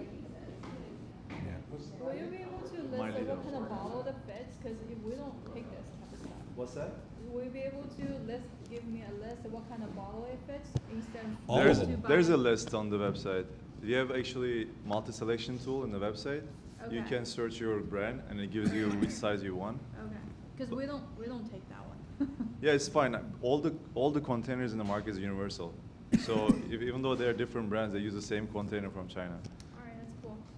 Yeah, well, support. Anytime we can support each other, we do that. That one's large. Yeah. All right. And it fits on all sizes of proteins, right? Because this is a small one, so it fits on all. Yeah, by the way, quick demo for everybody, because we've been talking about it. I guess that's rude of me to do it, but make sure I do this right, otherwise I'm gonna make a disaster and be like the worst demo on earth, right? Yeah, so it's open here. That is smart. Anyone has a camera Thank can you. film right now? And then I 30 seconds. dump it, so it goes into here, There you and go. then I It turn. takes some couple times Also, it measures while you to get pick used it, to it it. measures one spot, Right, and then it's- right, then you turn it, No, you turn while you're upside down. Upside down and Rotate now. shake a little bit. oh, the whole lid, there we go, We have a video on your listing. there we go. So now I have it. Actually, we don't. Oh, no? Definitely. And now it's full? This will. Oh, and I don't even need to take the lid off, You don't have because to. now it's trapped. Oh, I just unlocked it, but that's the worst demo ever. You guys gotta do better than what I did. Yeah, can you do it? That's not a 10% conversion. Here, you stand up here with me so they can see it in the middle. That's like 2%. He didn't know, he came in here, First, what's we the name invited of him the as a product? guest, he's doing a demo for everyone. What's the name of the product? My Lido. So Where's this the- is like you just put it and you open position. You can kind of see it here too. You do upside down. You rotate it. When you rotate it, it closes it. So it fills with the full 1 scoop of powder right here. That's amazing. That's great. Magic. So, What are you doing in my life? yeah, we have right Creating now. the product. We have Crazy, four you can't get the back, the last little they bit have of actually protein out small of like it, you can't get it out. figure class size as well. So Oh, yeah, that's a good idea. People love them because they can put in their bag Yeah. and stuff like that. This is for protein powders and. Watch the thing. Yeah, it's good. If you guys want, it'll be the first time you guys know somebody that's coming on the podcast before you hear the show, send questions. Yeah, oh, here, pass this on. Well, I'll give it back. Yeah. All right, so that's how you get conversions on Amazon, paid organic. Ads have raised up. So now let's take a step away. That's the basic mechanics on Amazon. And for any of you advanced guys talking or looking at me and you're like, there's so much more. I know. There's abandoned carts. There's like all kinds of other stuff, but it only makes up a couple percentage of like what actually moves the needle on Amazon. It's conversions. What happens though is not all conversions, there's some conversions that are greater than others. So somebody comes to Amazon, they shop all the time. You guys tell me, what do you think? Somebody comes to Amazon, you shop all the time. You go to Amazon and you search for RPG dice. You buy RPG dice, you're with me, this one ranks and moves up. What about, do you think Amazon ranks that one better? Or do they rank better? Somebody came from TikTok, went to Amazon, or somebody came from TikTok, went straight to this product detail page and converted. Which one do you think Amazon likes better? If they could have 10 more of either one, which one do you think they'd prefer? It's like somebody comes from off Amazon directly to a product detail page, or somebody's on Amazon doing their thing, and they go to the same product detail. Why? You're bringing them to Amazon. You're bringing them to Amazon. It's external traffic to Amazon, right? They love that, right? That's the holy grail of what they like. Anyone who has a website, that's what you want, right? Amazon knows someone comes on their site, they're sticky. If you don't have a membership, you're gonna have a membership. We're gonna connect with you either through medical, logistics, everything nowadays. There's something, Prime Video, music, everything. They're gonna do something, and their conversion just on products, the everything store. So they want that. That's everything to them. And I agree. So let's pause that, and now let's go talk at influencers for a second, and then we'll rapidly get to 2025 and what's working. Influencers have notoriously been a royal pain in the you-know-what to work with. Influencer marketing did not start with TikTok. It's been around forever, but you could easily spend 40 hours a week to get a hold of 2 to 3 people just going to Facebooks and DMing people and Instagrams and. Did you go through that problem? Yeah. I've been doing. You literally spent like 20, 30 hours a week trying to get people? Nothing. Well, the secret to doing that is it's a very special combination of 5-hour energy drinks and coffee. This tells me you don't know A Carlos ting that of No, insomnia. but I'm thinking like really that hard to get. A ting of insomnia and wanting more ribeye than you can afford. And that combination right there yes. Got the number. Yes. Got the conversion. Yes. That is what it took. And yeah, I've spent more sometimes. I used to have a brand called Dos Caballos Cigars. Worst brand name you can think of. Called Dos What does Caballos. that mean? 2 horses. Okay. 2 horses cigars. And it was me and a buddy, we were dating sisters, and we'd smoke cigars, and then we just randomly had an idea, and it just became one of the bigger cigar accessory brands in the United States. Is that 2 a good number in Spanish culture? There's nothing, you live in Miami, and you just come up with a name like that, and the first customer service call you get, you realize like how bad things went. Dos Caballos Cigars, and it's bad. Right? And then nobody can search that thing, right? Nobody could like forget SEO and like horrible. Anyhow, we had this thing in one of our earlier brands, and we would just hit up people on YouTube. If you created videos on humidors or cigars and how to preserve or anything like that, we were contacting you. And yeah, the reason why I let it, because if you don't get any success with it, you're not gonna put 40 hours into it. But there was no communities back then. There's no Facebook groups where people could talk. And we quickly got a win. And it was this guy with smoke rings and pipe. Can somebody go on YouTube and just look up cigar, smoke rings, pipe dreams? I'm pretty sure that's the name. I'm curious if it comes up. You probably can go back in this. If you find it, let me know. The content, when you watch him, it feels like you're watching the early days of the Unabomber. Right? Cigar smoke ring? It might be. Smoke rings and what? I think it was pipe dreams. What's the name again? It's just, if you just go to YouTube and put like, I got it. it's there. Smoke rings, pipe dreams. Yes. Yeah. Yeah. So it's some guy on there, and it goes off the rails sometimes. But like it was one of the first people we reached out to, and he says yes. He goes, but I'm not going to review. He goes, I'll do 10. We weren't even asking for 10. He goes, I'll do 10 reviews of your video reviews of your humidor, and I'll leave them as reviews on Amazon. Obviously, it was much easier to do back then. But you have to send me one of your cigar cutters free. I was like, yeah. So like, I'm basically, the guy wants $5 plus shipping to do 15 videos, and he's gonna post it on his channel. It was like weird, right? But we saw that, and then you're kind of like chasing the high, or supposedly that's what I heard you do. But like you chase the high, and you're like, oh, I gotta do it again, and we did.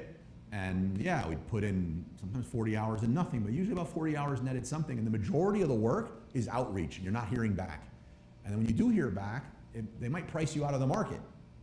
Like, you're like, I can't afford that. Or they're willing to work with you, but, you know, not with a video, or not all of them are a fit. And then influencers are great at creating content. We're great at product development and selling online.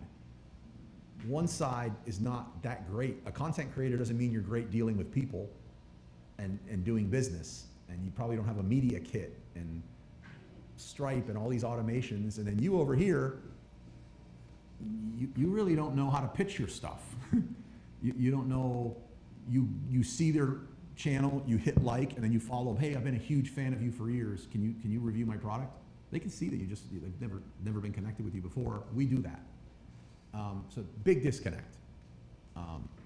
But when you get a win, it worked good. And then as time went on, influencers and the platforms they were on made it easier for them to make some money automatically, affiliates and all that jazz. But fast forward, so now you know working with influencers is a lot of hours of work from your brand. You'd hire somebody, you'd pay that person, or you spent a lot of your time trying to connect the dots with them. And then on the other side, you have ad costs going up. But you're like, the cost of the ads right now are a no-brainer versus me paying people full-time or me putting 40 to 60 hours a week, so let's just go paid ads.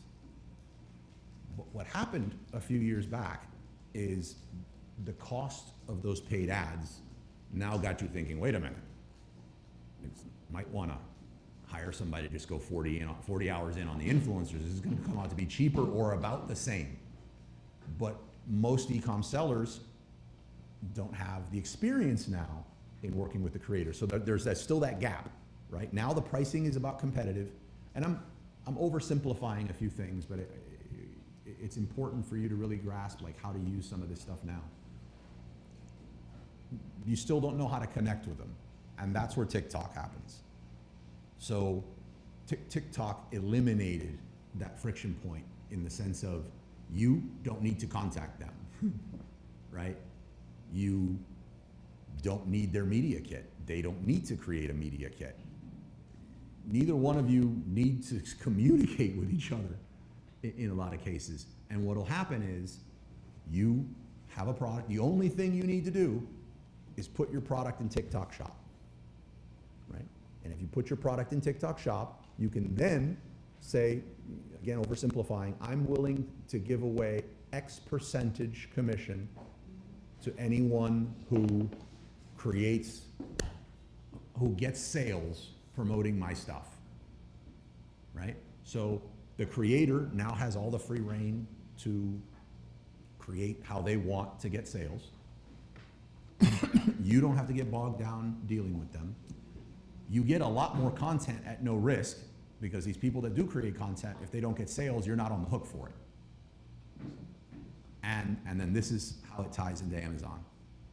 Go figure, an alarmingly high percentage of people who are shopping on TikTok that like the product that the creator just sold them on don't want to buy it from TikTok. And they know where they can buy it from the Everything store, where they can get it in a day or two, and if there's any problems, they get all their money back and maybe keep the product and all that jazz, and that's Amazon.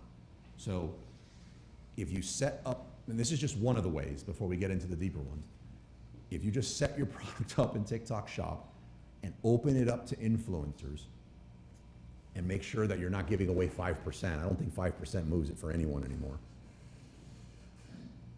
And they create videos because they're excited by the percentage, they have experience with that type of product. Fitness industry would just be all over the place. Like my trainer, I bet my trainer would shoot a video on Monday talking about that product, right? And you look at him and you're just like, he's talking about, half the time you see him with like pre-workout on his face, he's just dry, puts it in his mouth, you know? Like, hey, I'm gonna show this to Victor, he'll shoot a video for sure. And he works out with nothing but like, he trains bodybuilders, and I'm not, but like, he feels bad for me, but he just trains. They all do it, they all do that, like they all do it, and their followers know, those people probably won't buy it from their Instagram or won't buy it from their Shopify. You know where they're gonna buy it? They'll buy it from Amazon. So on Amazon, you're now getting conversions, and you're getting conversions from external traffic. So that's one of the powerful pieces, and you understand that external traffic conversions weigh a lot more than regular conversions. You with me? I'm throwing around a lot of acronyms, yes? I'm seeing a few glazed eyes. Don't feel bad. Ask something. What are they doing? All right, how are we doing? Okay. Quick qualifying question. Okay. When you list your product on TikTok Shop, how does TikTok get paid? Do you pay to do it? Do they take a percentage of what's sold, like how Amazon does?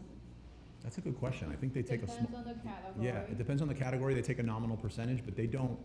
Very low. Yeah, it's very low, which Amazon used to be very low and nothing. Like that's just getting people into the platform. It's going to go up. Like, but yes, so that's the fact. I just didn't know if your question was, do they take a percentage of what, like a convenience fee for what's going to happen between you and the influencer? So I'm going to say they take it from the influencer. They don't take it from you, if they do. Well, so but still, how does TikTok get paid? Like, do you pay them when you sign up as a brand? Yeah. And by the way, I didn't really, can you just sign up as a brand? Yeah. Okay, so. But there's a lot of things we're talking about. When you say sign up as a brand for a TikTok shop. Yes, to sell my product. Yeah. So I can go on there, hi, my name is Candace, I want to sell blah, blah, blah. So that's it, and they just have access to my inventory, they like. No, you load your inventory. Right, but they have to, like, how do they get paid from me? Only through the influencer? same thing, like a checkout process. They check out and they buy through TikTok, and TikTok makes a transaction fee. Every time that they buy the product, the money goes to TikTok. TikTok gets the part and deposit the. Right, but I'm still asking, like, how much does TikTok make off of selling one product? 8%. Depends on the category, and Yeah. depends on the category, depends on the product. What's the high end? Let me I don't have it by memory. I Let me think just, the 8%. 8% I think is the high number. I'd say a little higher than 8, I think, with our reports. I want to say like 8 to 12 or 15%. Maybe it was before, now they increased. It's definitely increased. But it's not that much though. Every time you make a sale, you're gonna see on your, the settle amount, you're gonna see that, and it just do the sum count. 5 to 9%. 5 to 9%. Yeah. Okay. Can you work with Levanta and just get them to get your creators? Yes, you can, but we're about to get into that. That's probably going to take up the rest of like what we have, because that's where it gets really exciting. So the main reason why this is so exciting is because it now allows you, with what we just described, and all things being equal, it's now significantly more affordable in a very competitive category to rank on Amazon using TikTok Shop. That's pretty much what started all the buzz. You list your products on TikTok, costing you almost nothing, and all things being equal, some creators are creating content that you didn't have to pay them up front for, and you're only paying per sale. And a percentage of the people that see the video, they're jumping over to Amazon to buy. So that cost of you is almost nothing except what you're paying out only when you get a sale. But you would have paid an arm, leg, and a kidney anyway to rank on Amazon. It's significantly less doing it that way. It doesn't mean you don't run any ads on Amazon, but if you know that during your launch, you can have external traffic coming from TikTok in the form of sales that you may be profitable on, because not saying your product, but in the case of, say, Bruce and a few others, you have enough margin that you can give away a percentage that it translates to a big, like 10% of $200 is a lot more attractive than 10% of $10 to a creator. And the dollar amount they make is going to be more attractive because they're going to create content. And that's going to be much more profitable for you than just a full-on PPC launch, Amazon ad PPC launch on Amazon by itself. Okay? Next. So that's the motivation. This is important, otherwise the rest is going to be confusing. That is why it works, because it's more profitable to do that way. If we're talking about this product, that makes sense. Well, the profit margin, let me see.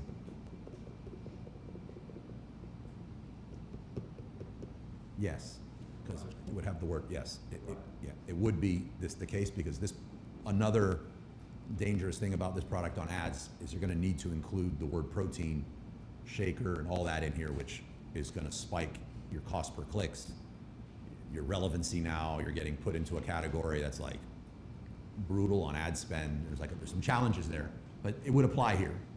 It would apply here because what you would need to pay in paid ads around this product is going to be gut check, to say the least. So let's say we talk about, I'm going to say, a fat burner. That truly is going to take a piece of your soul there on how much it costs to launch that. You're talking about $20-something a click. It's right, and maybe 6 clicks to get a sale if you're lucky. You're banking on a subscription model. You know, that's what that is. But now imagine if it didn't have to be that ugly. Imagine if, you know, you're going to go launch a fat burner. You're probably looking at spending, I don't know, $100K a month in ads. Like you're ready to go all in. But imagine if you had another option, and that is, hey, what if I could get some influencers, creators, and I could put them on a retainer of, I'm going to say for right now, it can go much higher, $250 to $500 a month, and that person would be willing to create 15 to 30 videos for me per month, right? So the cost per video is pretty low. You know, it's $250 to $500. Maybe you want 100, let's just throw a big number out there, 100 influencers. How much does that come out to be, 100 influencers at 250? $25,000. But I just said you were gonna spend how much? Right, so we're not talking about the budget that this one would have needed. That wouldn't have made sense doing this next model, which is going brute force on influencers using TikTok creators. But for someone that's gonna get into a straight up supplement, this is making sense. This is why Goli is doing this. This is why Spicy Cubes is doing this. This is why Tabs Sex Chocolate does this. Supplements naturally have very high profit margins and built-in subscription. Like, that's why you see a lot of these brands doing this. A myth I'd like to kind of put out there right now, and I think I hear a lot of people in the group talking about this, is since we're talking about TikTok a lot from both sides, is I'm about to launch a new mouse for my computer, for computers, and it's going to be the best mouse ever. You know, things selling for 15 bucks, and you're like, I'm gonna do the TikTok creator route, or maybe wine glasses. I'm gonna do the TikTok creator route. Well, your product on Amazon ads alone would not require a $25,000+ ad budget per month. This other one would, so it doesn't make sense on the profits for you to do it. Are you guys with me on that example, why that made sense? Okay. So you have to be, if you're gonna go that route of putting creators on TikTok on retainer to do launches for products, which is as close to a guarantee right now than anything, you need to make sure that the ads you were going to spend, you need to make sure that it makes sense dollar-wise. The other thing you have to be watching out for in this, and this is a big risk, is those same products that I just mentioned, they also sort of adopt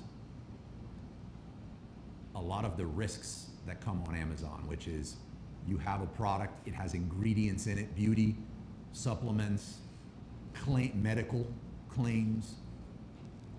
Amazon will get this product and you can have all your paperwork in line. You know, Amazon, you may say, I don't know if you've dealt it before, but Amazon may get your product one day and it's starting to move and they just shut it down and they're like, we need a material safety data sheet on this because it's a fertilizer. You're like, what? Like, what do you, and then you're gonna go through this stupid, they're gonna say, it has batteries. You know, we think battery, and you're gonna have to do something. Imagine if you just put a whole bunch of people on retainer for this in time to launch and that happens. So the risk you run if you have one of these medical supplement or beauty products is the amount you needed to put up to set everything up, you lose that. So you might want to spend a little bit of time going through those pains and triggering all that before you set off this type of launch. So I call it kind of like a high-end TikTok creator launch. I don't know if anyone's given it a name yet. The next one you have, and this is one that you can look at even if you have that type of product or wine, yeah. So just to touch a little more on the pre-launch though, like say, like with your example of like the mouse or something, and you have a really cool mouse, how would you pre-launch it like with social media if you don't have like product in distribution, like in your inventory or in transit or samples? So how do you pre-launch it? Like how do you put all these influencers on retainers? Right. Well, that is a pre-launch question, and that's a great question. First, you can advance ship things from your factory in anticipation of the launch. So if you have something coming over on sea freight and you know, hey, I've got a bunch of, at this point, verbal yeses from these creators that they'll do this, while you're onboarding them and getting them into your payment platforms and letting them know, here are the types of videos I want you to create, and these are the formats, and here's where I'd like you to post. While all that's happening, you're air freighting some stuff over. So that's one way. Another way, and I feel like if, like the products that I launch, they're not, you know, as game changing as Goku's like an invention, but I do sort of pride myself on like differentiating a lot. Like I don't want anything to do with selling a Me Too product, right? Like I don't think I would want to sell these dice just as they are. If, I don't know, I'd want to be, can we make them Alexa empowered so when I throw them and the dice goes on the floor, it says 9, you know, or can they change color based on temperature, or can they, like something that I can display in the main image is like, this is different. But a lot of people, and maybe a lot of you here, don't do that. You're just like, white mouses are really hot. I'm gonna sell mice, I guess you'd say. White mice are really hot. I wanna sell a white mouse, and I'm willing to hack. I got this hack that allows me to fake X amount of sales, and I'm gonna sell mine and get a bunch of reviews, and I'm gonna sell mine. In that case, just go buy a bunch of other white mice that are the same, that don't show the brand name, and use those with the creators. Okay, yeah. Yeah. In your case, without saying your product, don't panic on me. Thank you. Yes, thank you. Yeah. Not yet. But Well, this is, I don't know if you've been in a community like this, but something you may see when you create your own product, like an invention like that, and you have this like blue ocean around your product and patent protections, you're like, why would I not talk about my product? Or she created something super unique that like ties into like bees and all this other stuff. She's gonna tell everybody and their mother, right? That a lot of other areas of how Amazon works, if your product is a commodity, you're kind of like, I want this thing to work, because if 10 other people start competing with me instantly on this one keyword, this could really cut into my sales. And maybe later I'll share what this thing is, but if it's purely an Amazon play, there's some degree of secrecy that some people don't want to mention their product. But in your case, if you removed your packaging, I'm trying to talk slow here so I don't slip anything up, but if you removed your packaging, I see how Ting's looking at me too, so I'm like, she's gonna kill me. You remove your packaging, what's inside, nobody's gonna know. And when it's deployed in use, like, creator can use anything, right? Yeah, so it doesn't, like, you're not gonna have that issue, right? There might only be like, and then if you did wanna use your packaging, that is about the lightest thing in the world to ship. Right, so you could just say, as a matter of fact, if I was you, I would, in that scenario, I would say, just send me X amount of the packagings, and then tell the creators, go to your local whatever and get blank, and do what I have on this list. Yeah. Maybe it's kind of like for my product, but in general, you said that using TikTok Creator as a platform to bring sales to Amazon, right? Yes. I mean, Amazon takes a lot of fees, and if you're gonna get a customer, you're already in TikTok Shop, why would you take them to Amazon after you already basically get them, right? Phenomenal question. So my wording on that should have been better.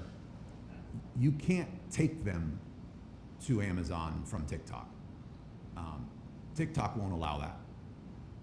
The buyer, we assume, says, my trust is in Amazon and that's where I shop. I don't want to load my cart, or I don't feel comfortable with TikTok, or the news is having me think a certain way. Supporting a country that's like a whole bunch of other, you know? But they're like, what that creator showed me, I want that. I want to not look like Scarface every time I make a protein shake, you know what I mean? What was the brand name?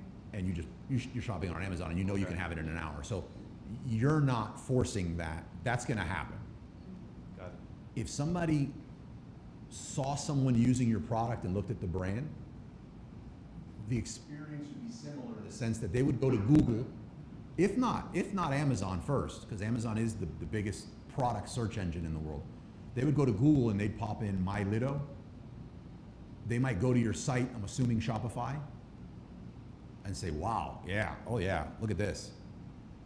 Copy, go to Amazon and buy it. So the same, you didn't send them, Okay. they did it. That's okay. The other part of that is, assuming they were on your Shopify, should you entice them on Shopify to go to your Amazon?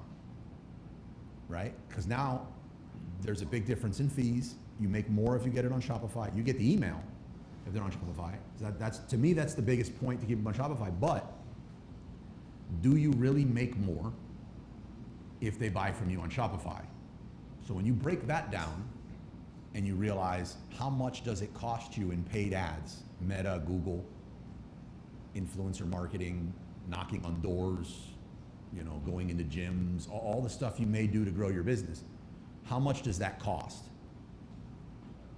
and then compare that to what it costs on Amazon. In most cases, the big fees that Amazon takes are still much more affordable than if you did the reverse. So it's not, I think, and it's not for every product. You may have an existing network that you're leveraging that at one point cost you a bunch to build, but now you can keep going to the well. But for most people, that's not the case. And if you compared apples to apples there, you'd find that it's still a deal. The amount of years and PR you would need to do to get the trust factor, to get the conversion rate that Amazon already has is incalculable. If you're like, I'd rather ship the product myself, why am I gonna pay those FBA fees? Well, FBA means it qualifies for Prime. 70% of the largest subscription in the world. Do I wanna be part of that or not? How much does that cost? So it usually comes out heavily lopsided that it may make sense to do that. What I would say in that situation to answer it is, if you're launching or you're in growth mode on Amazon and you have somebody on your Shopify, my very unpopular opinion here is send them to Amazon. If you have an email list built up, send them to Amazon. Lock in that high organic rank at the expense of the short-term fees for sure. But when you get a sale on Shopify, it does not guarantee you another sale, unless it's a subscription. But you get another sale on Amazon, remember what happens, you bump. That may guarantee you more sales, which in turn guarantees you more sales. How do you send them from the Shopify site to Amazon? It could be as simple as it costs here on our site and get it on Amazon for less. It could have something to do with how you got them to Shopify to begin with. If it was an email campaign or a lead magnet or something, you could give them an option. Could be one of the images also, check us out on here and there. Yeah, totally could be check us out on Amazon. It could be a button that they're on your Shopify and it just checks them out. Yeah, takes them right, and that's external traffic to Amazon. You can set up God, what is this? Buyer referral fee? Am I saying this right? There's a special attribution fee that you can do that Amazon will say, oh, you're sending us this and it could have been yours. Here's this extra percentage that will just kick you back in money. So because you bring in outside traffic, they kind of reward you and giving you a little more. I will be fair that if you were in a group and this was a paid traffic group for Meta and Google, they would probably have an equally as compelling counter argument to what I said. So like I would shop it around. I feel like that was the most unbiased, because I do both. I feel like I gave you the most unbiased answer, but I would say one thing, if you're taking away from what Carlos just said, is the organic rank that you're gonna get when you bring someone, because you're just launching. So if you're just launching, you want the love of Amazon. So you want to pay a little more at the beginning, at least.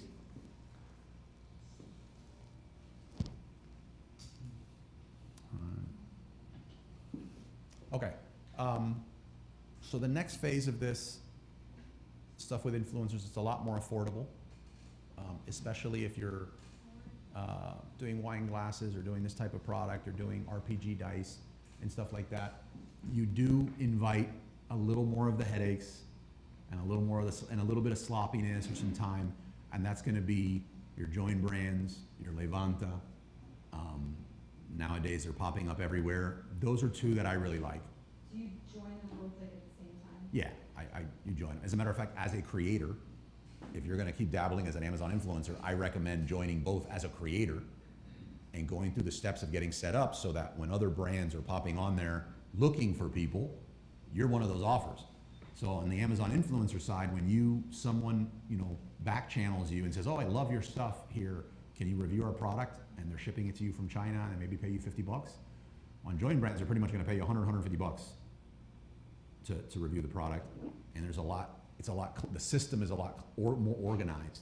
Do you feel like that's comparable or better than like doing it on Fiverr? No. It's different. Yeah, I love Fiverr, but yeah. It depends on the play. I have this belief that the Amazon influencer creator thing is a side hustle, Mm-hmm. right? Mm-hmm. I feel like the greatest threat to a side hustle is treating it like a business. Mm-hmm. So if you try to get a side hustle and put systems and hire a VA and do all that, you kill it. It's like, well, the golden goose is dead. Like, you kill a side hustle by turning it into a business. So when you bring Fiverr in, I feel like you're killing your side hustle, or you're just raising your hand and saying, you know what, I'm turning this into a business now. And if that's going to be your business, Fiverr's not top of the food chain or where you want to be shooting for.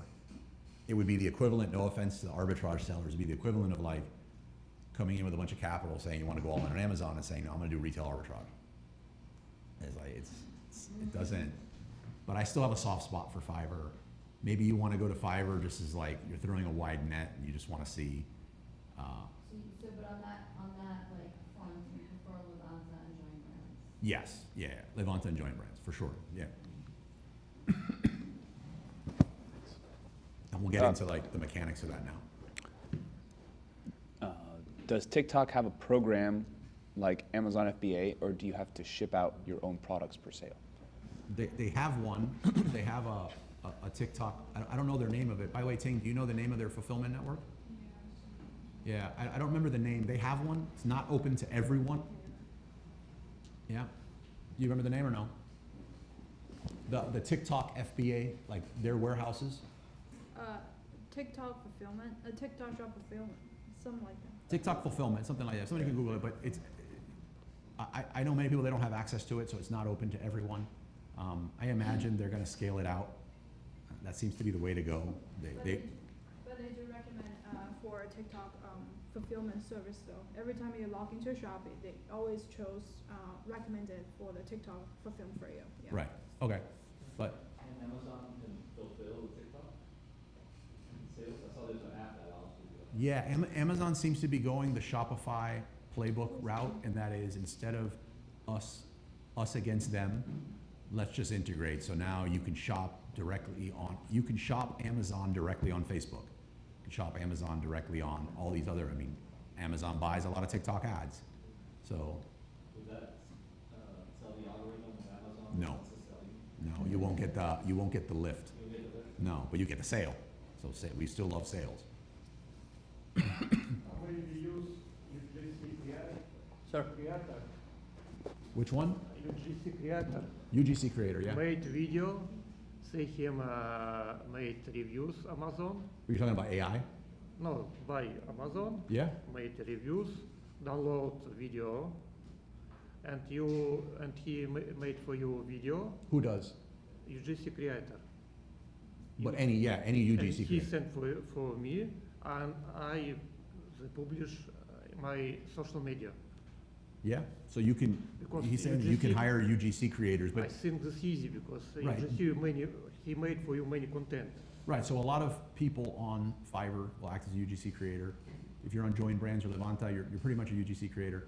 Even if you're a TikTok creator, like, or influencer, whatever, if you're creating content and you're willing to share that content with the other brand, you're at some level a UGC, user-generated content creator. One of the unique things to I guess put a bow on that is with TikTok, and I hope I get this right, I think it's called a Spark link or Spark ad, Spark code. If you have a creator that creates something for you on TikTok and it does well, you can get kind of the link or the code of that post, and you can flood it with ads so that it gets more. So that's a unique feature that it has. Okay, so in Join Brands and Levanta, you can throw Fiverr in the mix, you can throw anything else. We're just gonna talk about Join Brands and Levanta right now. With them, it is significantly more affordable to get people that are willing to create content and post them in all the same places. You could go into either one of these and say, I'm looking for people to post on TikTok. It could be Facebook, Instagram, Shorts, whatever. It's just as easy. Well, nothing is as easy as just setting a percentage and leaving it, like on the TikTok shop, but it is very easy to do.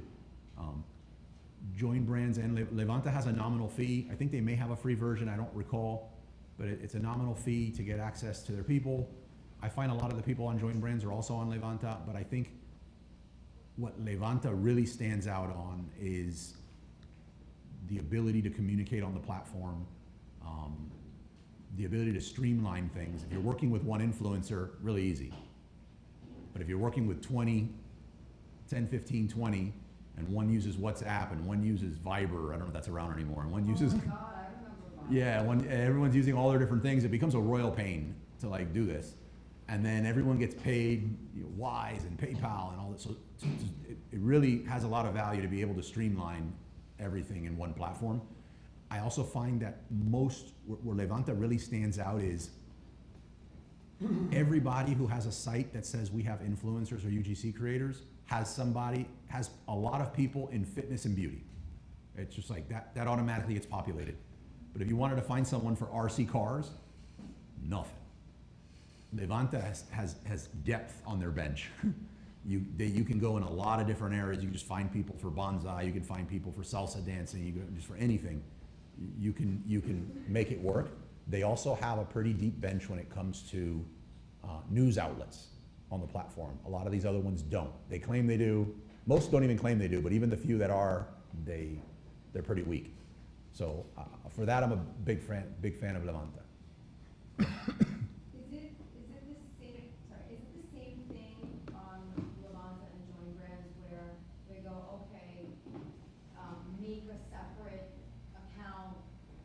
No.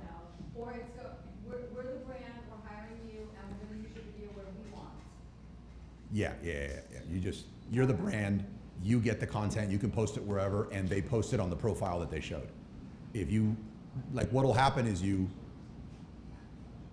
can add as many brands as you want, your brands, on Join Brands. And then you say, I'm gonna create a campaign for X brand, and what I'm looking for is vertical videos that'll be posted on TikTok and that I get the file that I can post in other places.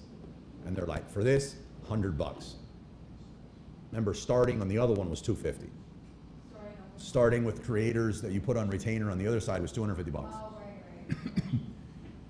You can negotiate almost all of them down. And then you explain what you're looking for. You can use AI really easy for this. You can go find other people, just put creative brief for influencers or something and copy paste it, swap your name out, put it out there. You're gonna get, as a matter of fact, you're gonna have to pause it at some point because it just never ends. You're gonna get flooded. The big difference here is you now need to go filter through them and decide who you wanna work with and who you don't. I find the caliber of people on TikTok with TikTok creators to be much higher because these people are not getting paid unless they get sales. So when they look at this, I mean, how many videos are you gonna create as a business if you can't convert? Like they feel like they know they can convert, so there's a lot more of them over there. But some of the people that are there, they list themselves everywhere, so you're gonna find some of them. I would recommend, like, say for you, I would place a big value on someone that all they recommend, if they're very niche, it's like bar tools or maybe party or gift, and that's all they post about. To me, that's a lot more valuable than somebody that's just like lampshades and shower curtains and hat. I mean, they're all over the place. Quick question, is there a non-compete somewhere in there? Because let's say you have a product, you want to give it to a creator, you say, you know what, I'll give you a little more if you say, or in a certain way, say that for the next 3 months you don't create any competition for the same product because the creator might do a good job, so your competitor might come to the same creator and say like, hey, I have the same product, would you do another video? That happens all the time. There's no non-compete. That's, as a matter of fact, that's gonna happen. Yeah, that's 100% gonna happen. Can you prevent it? Don't do business. Yeah, that's gonna happen. But give me that head start all day. And yeah. Tying back to my original question. So, we want basically TikTok creators to go to your website or Amazon, but how they're gonna get paid if they are not gonna be able to sell through like TikTok shop? Because an acceptable percentage of the people, like most people who see the content created by the TikTok creator in this place for TikTok Shop, most that buy are buying on TikTok. It's the percentage, let's call it 10-15%. Okay. They never click, they see it, or they click and they look at it and then they're like, oof, this experience doesn't feel as seamless as it does on Amazon. And they bail and they go do it on Amazon. So, but. Sucks for the creator, but. Yeah, yeah. But these creators are doing, like, so we brought someone onto the team named Erica. She doesn't have, like, it's not like this is her professional thing that she does, but she's doing full time into starting it just like many of us here are doing, and it's from scratch. And I'd say by now, or within like another week or two, she'll have more cumulative hours full time on this than like anybody here. And she's learning at a rapid pace. And we're communicating with people and meeting people and having verified stuff. It's really not that uncommon for a creator. It feels weird saying this, as I feel like it's the equivalent of a $5 Rolex, right? To do upwards of $20,000 a month as a creator doing these videos. Now, that's not 20K per video. They may have been, and that's usually at around the 4th or 5th month of a creator pretty much grinding and doing 50, 60 videos a month. And then they get to a point that they're like, oh, you know, this is what works, this is what doesn't work. And then they're in this spot, like for every 20 videos, short videos, not Avatar, CapCut, it's not uncommon to do $20,000 a month. So if you created a video that at this point you can do in your sleep, and you're doing upwards of 20K a month, doing what you love, and you could do 10-15% more, you're not losing sleep. Yeah. I mean, I don't know, I mean, your background sounds like you did a lot of education and some hard work and you grinded. I did too, in a different way. If you would have told me back then that I could do $20,000 a month doing these random little videos, I wouldn't be where I'm at. I'd be, I don't know, that would be somewhere else. Yeah. I didn't make that kind of money for a long time. Ads, I mean, yeah. Amazon, everyone, it's, yeah, they're gonna have to find their balance. But whether it's commercials on TV, it's just the way the world works. Long time ago, it was TikTok. Oh, this Chinese. No, don't use. Right. This some products is Chinese. No, everyone's no, patriotic yes. until it's their pocketbook, and then it's like, yeah, TikTok's okay. At this time, oh, TikTok. What's a little espionage, you know? For me, I'll do shops. If you shop with like, if I scroll for the page and see your product, and I'll see if you shop offer free shipping. If it offers free shipping, I'll consider buying right there at the TikTok shop. If it not, I'll go Google and see if Amazon has it and does it have Prime. So a lot of people, don't get me wrong, they don't think. Let's say that bad. They don't think because they'll pay for like a $20-30 for shipping. They will if they really want it. Because a lot of people, whenever you log in, your mentality is swiping on the screen. They don't think too much. Oh, I want that, I'll buy it. Yeah, that's a lot of people do. So, and a question for you, Carlos. So for a pre-launch section, how many influencers do you think is ideal, ready to contact before you pre-launch? I find it to be almost, well, okay. What I'm hoping you got out of this is it depends on the product, the category, and don't forget why we're doing this. Is to make money, like profit, right? So the reason why Amazon PPC is phenomenal, right? It's still an amazing way to get sales from day one anywhere. If you have a product, approach it the simplest way possible, okay? Don't try to turn everything on just because you can. So if you have a product, like this, like the dice, right? I don't think you should be locking in a bunch of retainers on influencers for this. You could dominate on certain areas of this dice industry with probably a 3K ad budget per month. I'm not to scoff at it, I know 3K is 3K, but in the business world, spending 3K on ads on Amazon and dominating a niche is not something you usually hear in the same sentence anymore, all right? But you would dominate this category. You probably need 5K in total, and then you're just playing with your profit money going into ads. Very unheard of on Amazon nowadays, unless you have a higher priced product. But usually higher priced products, and yours is very higher priced, but like usually for higher priced products, it's higher cost per clicks. But don't overly complicate it. Okay. Do the most profitable, easy route. Okay. Now, let's say I have a tendency to do this with brands. Like I talked about like my stairway to PL, something I'm passionate about or would like to be passionate about. I verify that, you know, there's a business here because I could be passionate about nothing. And then I'm like, okay, can I find a hero product that I think I can turn this into like a very high 7-figure, low 8-figure product? Okay. Do I see 40 supporting SKUs in that very niche that I can build this into a nice brand? Not each of them making high 7 figures, like complementary products that are going to be easier once I launch this. Yes, let's do it. So, but let's say I don't have enough to go in on that hero product right now. It's just not supporting my budget financially, my risk, my appetite for risk or whatever. I will do like a Trojan horse product or like a market penetration product. So like if I wanted to get into the grill space, I don't want to go against Weber. I don't want to invest in this big grill.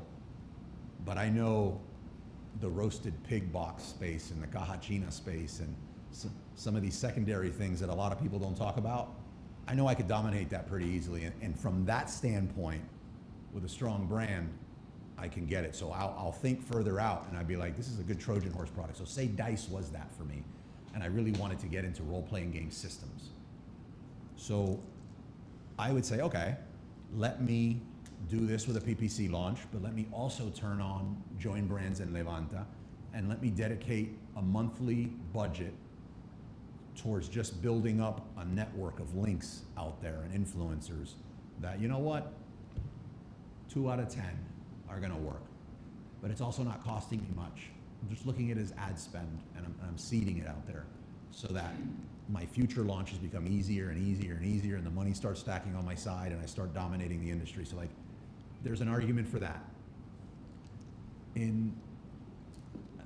I guess this is a better answer than it depends, but like in Candace's case, Candace could go either way on this, right? If her product was to get lost in wine glasses, she's gonna need to bring in influencers. Like or find or really step up the game on the Amazon influencer side to fuel that the ads, because wine glasses is I had the Zazzle brand in the bar and wine tool space. I'm telling you firsthand, it is expensive. But if she can lock in and dominate the gift space surrounding bees and wine glasses, no need. It's going to be a low-end PPC launch. So depends. For a product that doesn't have existing search, like this, what is it called, by the way? I know Mylito, but like, how would someone search for it? Don't get dirty taking a protein it's shake, the right? most tricky thing ever. Like they need to see somewhere, Right. and then they need Right. to go with like What about protein scooper? scoop. But you know what? Because of that, instead of spending $1 bazillion or death by 1,000 cuts off a small budget forever on Amazon ads, this is the reverse of these dice. Yeah, let's go the Join Brand Levanta route. Let's be a little strategic in getting a few fitness influencers to talk about this thing, and then it's going to really start picking up on Amazon, because then once it's placed well organically, yeah, you can go hard on ads. Who cares if you're showing up because of some of the protein stuff? It's very relevant. You've seen it, and you're going to buy it. So expensive then. Hmm? Showing like next to the protein powder brands, it's so expensive from that perspective. Your play is going to be if you don't mind me saying it, unsolicited, okay? Go ahead, go ahead. You don't have a search term for people to go look for your product, but you do. It's My Lido. So you need to rank and own My Lido. And you need to own My Lido, right? You're gonna have to own that, and you're gonna have to run heavy brand defensive ads, because you need to get every single one of those sales. The best place to be is where the majority of your sales come in from your branded search, right? So that's your play. Like, you're not trying to come up under protein, but what's gonna happen is on Amazon, how this works on the back end is words are related by relevancy. So if you have a fat burner, let me see if I can say this right, a protein powder, yours is not a protein powder, your product. But when you get sales on this, because the word protein's in it and it's related to it, you are ranking organically and improving your rank organically on the search term protein. So if you get a ton of organic sales or external sales for this product, you will be ranking for protein. At some point, you will show up in a semi-relevant search for protein, but it's not gonna cost you, and that's big. Sorry, ladies first, you lost me. Go ahead, the mic. Thank you. Did you ever think of, like, I'm just thinking if it was me, like just partnering up or reaching out to these powder companies, even like smaller, like if it were me, I'm not gonna go for like pure protein, but like a smaller, more independent protein brand, so you could partner up with them, because that's, you know. Yeah, so actually two of our videos on Instagram reached like 7 million, 6 million views. Wow. Oh, that's it? But did it was kinda convert? crazy. As soon as that happened, like I started getting DMs from all these companies around the world. Oh, good. And then we went a couple of shows. We went to Mr. Olympia, which is like the biggest bodybuilding. We connected to some brands. They wanted to partner with us, but then nothing really happened after that. You consider Kickstarter? We didn't really do that. Kickstarter is like a product, like I think from a tech perspective, you want to do Kickstarter for a product that you can wait like a year. This is something you can just click and buy it. Or we're in Grommet. Grommet reached out to us, and then we did Grommet. Do you guys know Grommet? It's like a platform that sells kind of cool gadgets. It's kind of Kickstarter platform. You upvote, you kind of rank. But yeah, we didn't do Kickstarter. How about getting permission from the brand and do a hybrid? Like you know that you spoke about this. How about getting permission from whatever Muscle Tech to sell their product, and you create another listing, and you have your product and that. Torpedo wholesale hybrid. So what you do is you capitalize on the brand name that they have, and you get more famous, you get more eyeballs. How do you sell on Amazon, their brand? Yeah, so you need to contact them. In this case, to do this, especially nowadays with some of the recent rule changes, you 100% need approval from the brand. And you need their blessing on, because they're not going to want you to interrupt their product detail page. But if you're agreeing that you're willing to create a different listing, you're not going to be violating their MAP pricing, because you're going to sell it for more, you want to make a profit. What happens in that scenario, that's a good catch. What happens in that scenario is people are searching for this. And when they see this, they're now going to see this other thing, right? So you're going to get in front of search, a lot of search immediately that people know how to search for. There's also the one with smaller budgets where a product is launching. They may want to have one of these, as part of their launch to differentiate in the main image. You're talking about Amazon, right? Yeah, Purely. yeah. Like they say Optimum Nutrition like brand, and then you will see like 5 of them, and then like 6 of them is going to be with this, with high. Right, but not on the same detail page. You're not going to see like vanilla chocolate lid. Yeah. Right, so you're not going to get on that. But there would be, in your case, there's 6 different Optimums. You'd have a 7th one that would be the product in the lid. Right. This will give you a huge boost for your product, and you're actually just standing on the other brand's traffic. Yeah. Well, so that we can. So one of the things I think I'm hoping everybody gets out of this depends on the product, depends on your profit margin, and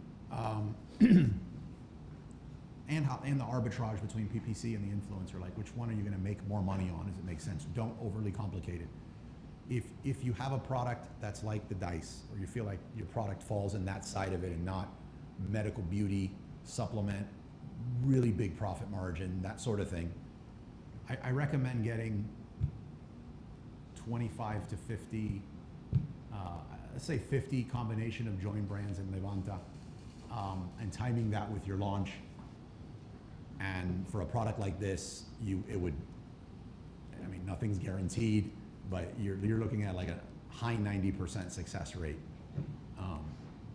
in something like that. I mean, these products are rarely going to get, the biggest risk of selling a product like this is they're like, you didn't put choking hazard, you know what I mean? Not like you normally see with like ingredients and supplements and all that jazz. So for those types of products, can we give them a name? Like, I don't want to keep calling them the dice products, but like the more Me Too, smaller required ad budget products on Amazon, don't get sucked into this that you need to go get 50 influencers on a retainer, right? Yeah, any questions on that, on what we talked about today? Was there any area that you wanted me to touch on that I didn't touch on, that I could just go in on and answer directly? What would you consider, YouTube or TikTok? Are you getting, like, joint brand allows you to pick TikTok ads or YouTube? So what would you pick as a, when you're on Join Brands or Levanta or wherever, because there's a lot more platforms than those. When you're getting an influencer, where do you request that they post? Assume, right, YouTube, TikTok, or whatever. And long term, what's the best one? So we keep saying TikTok, but if TikTok got shut down in 2 weeks, this is gonna continue going. It's just gonna be a different platform, right? Like TikTok, the can't, what is it, the secret's out, right? The go-to for now. Right. I'm a lot more bullish long-term on YouTube. Like, I think I hope TikTok doesn't go anywhere unless it truly is a problem with the country, but I don't know. I got a GED, it's above my pay grade. Like, I hope it stays, or at least until my daughter becomes 18, and then I don't want it to be gone. But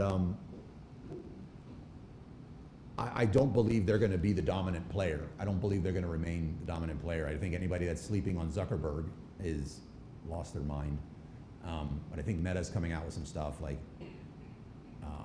When they started, I just saw it, like Facebook now, you can monetize your stories. yeah, Zuckerberg took some lumps. He went through this massive personal rebranding mission. Like, they got some stuff coming out that's just like, I think. And they're changing the app. Yeah, I think you count that out at your career. I don't think TikTok has what it takes to remain the dominant player. Really? In the way, not in e-commerce. Yeah, but the thing, Like, but the thing like, about TikTok and Facebook, it's such a different demographic. Facebook isn't for older, TikTok is. but guess what? We keep getting old. That's the only thing that's never gonna change.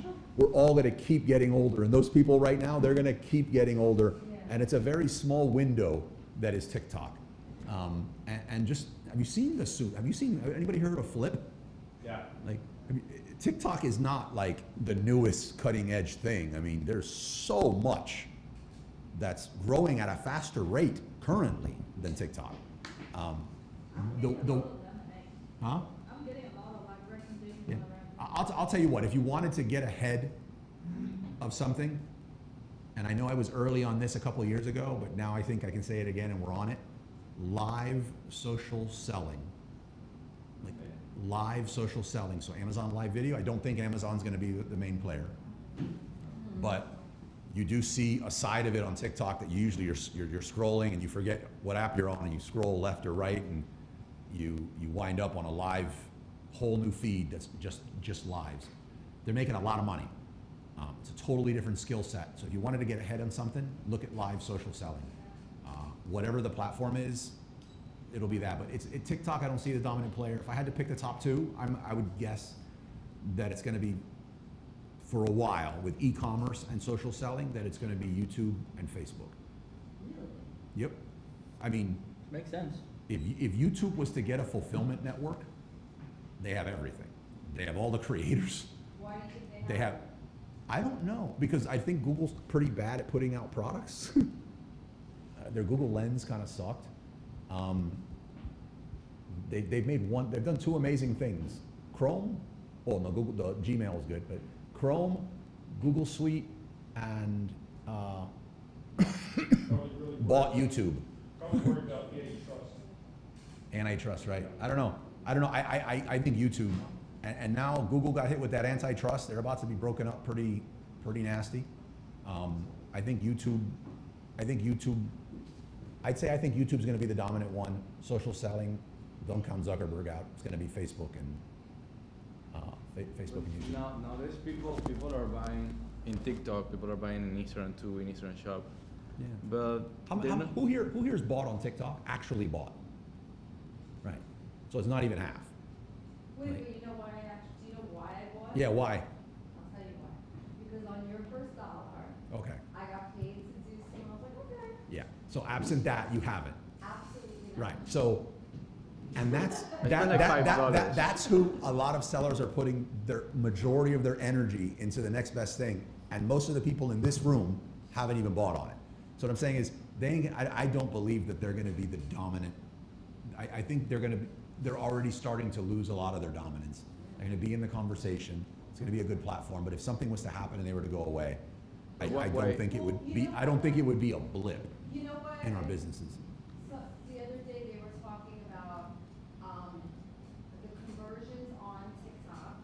The guys who do the course, whatever, who are giving a lot of. They were saying, yeah, you know, the older people always buy more. The older people, and then it's like if you think about it, a lot of the older people aren't home. Right, and it's cool. They've done so much good for the e-commerce industry though that they'll always get their props there. Yeah. Last one on that, I would all day take 1,000 real subscribers on YouTube than 200,000 followers on TikTok. Yeah. Right, that kind of says it. Yeah. Like, I mean, AI is going to change the way videos creating too. Like in a couple of years, you guys are going to find, like you're just going to type it and it's going to give you videos like 100 different versions, so you don't really need anyone else to create for your videos as well. So, yeah. I just recorded a video for Alibaba this week. Has anybody messed around with Alibaba Lens? The new AI tool? DeepSeek? Yeah, I've had access to their DeepSeek for a while. And Alibaba Lens, it's just a Chrome extension. You could get, I believe you can go get Lens now. I recommend getting Lens. And it's an extension on Chrome. And when you're watching a video, a few things you can do. One is just tap it at any point in the video and it will tell you all the products that are there and wherever you can get them, as also where you can get them manufactured, obviously on Alibaba. This is gonna change the whole game. Rufus, speaking to AI, Rufus on Amazon, don't count, man. Rufus is doing a lot of disruption already. Meta glasses, you're gonna shop on glasses also. Yeah, so like, so what's the key? Keep coming to the meetup. So you can keep learning. Eat your protein, buy this lid. If you guys don't at least get 5 lids, that makes me look really bad. I don't want to look bad, guys. All right, look, we might have some more questions, but I went over 5 minutes. I started a little late. I want to be respectful of everybody's time. We hang out and network a little bit afterwards. So anybody that wants to talk, chit chat, you can, no rush. Thank you so much. I hope you enjoyed it. If you have any questions that we didn't answer, just reach out to me pretty much anywhere, Wizards of Ecom, or on Telegram, whatever, or now, and we'll talk. Thank you. Thank you. Hold on.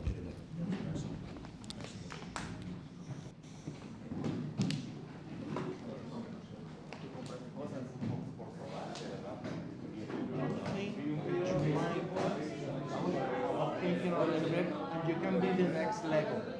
Imagine Lego. Every pieces that you connect, everybody talking like Lego. But it's just from Lego. If you working in quality, and you say, let's lead on my protein. You can start building something around your brand. And it's going to be easier to manage all the keywords and the PPC based on the brand. You mean on the wording? Yeah, or use the wording, create the wording around the action that you do. Right. Yeah, I think it's necessary, Yeah, in school, And with all the UGC or people that you will work in collaboration, one of the main things that you need to say, okay, the action you do that is a little, whatever the word that you figure out is going to be. So starting to create people thinking on, okay, I'm going to put my product that's little. Like it was Google. Everybody, when you Google and search, it becomes a search engine. So keep in mind that.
Or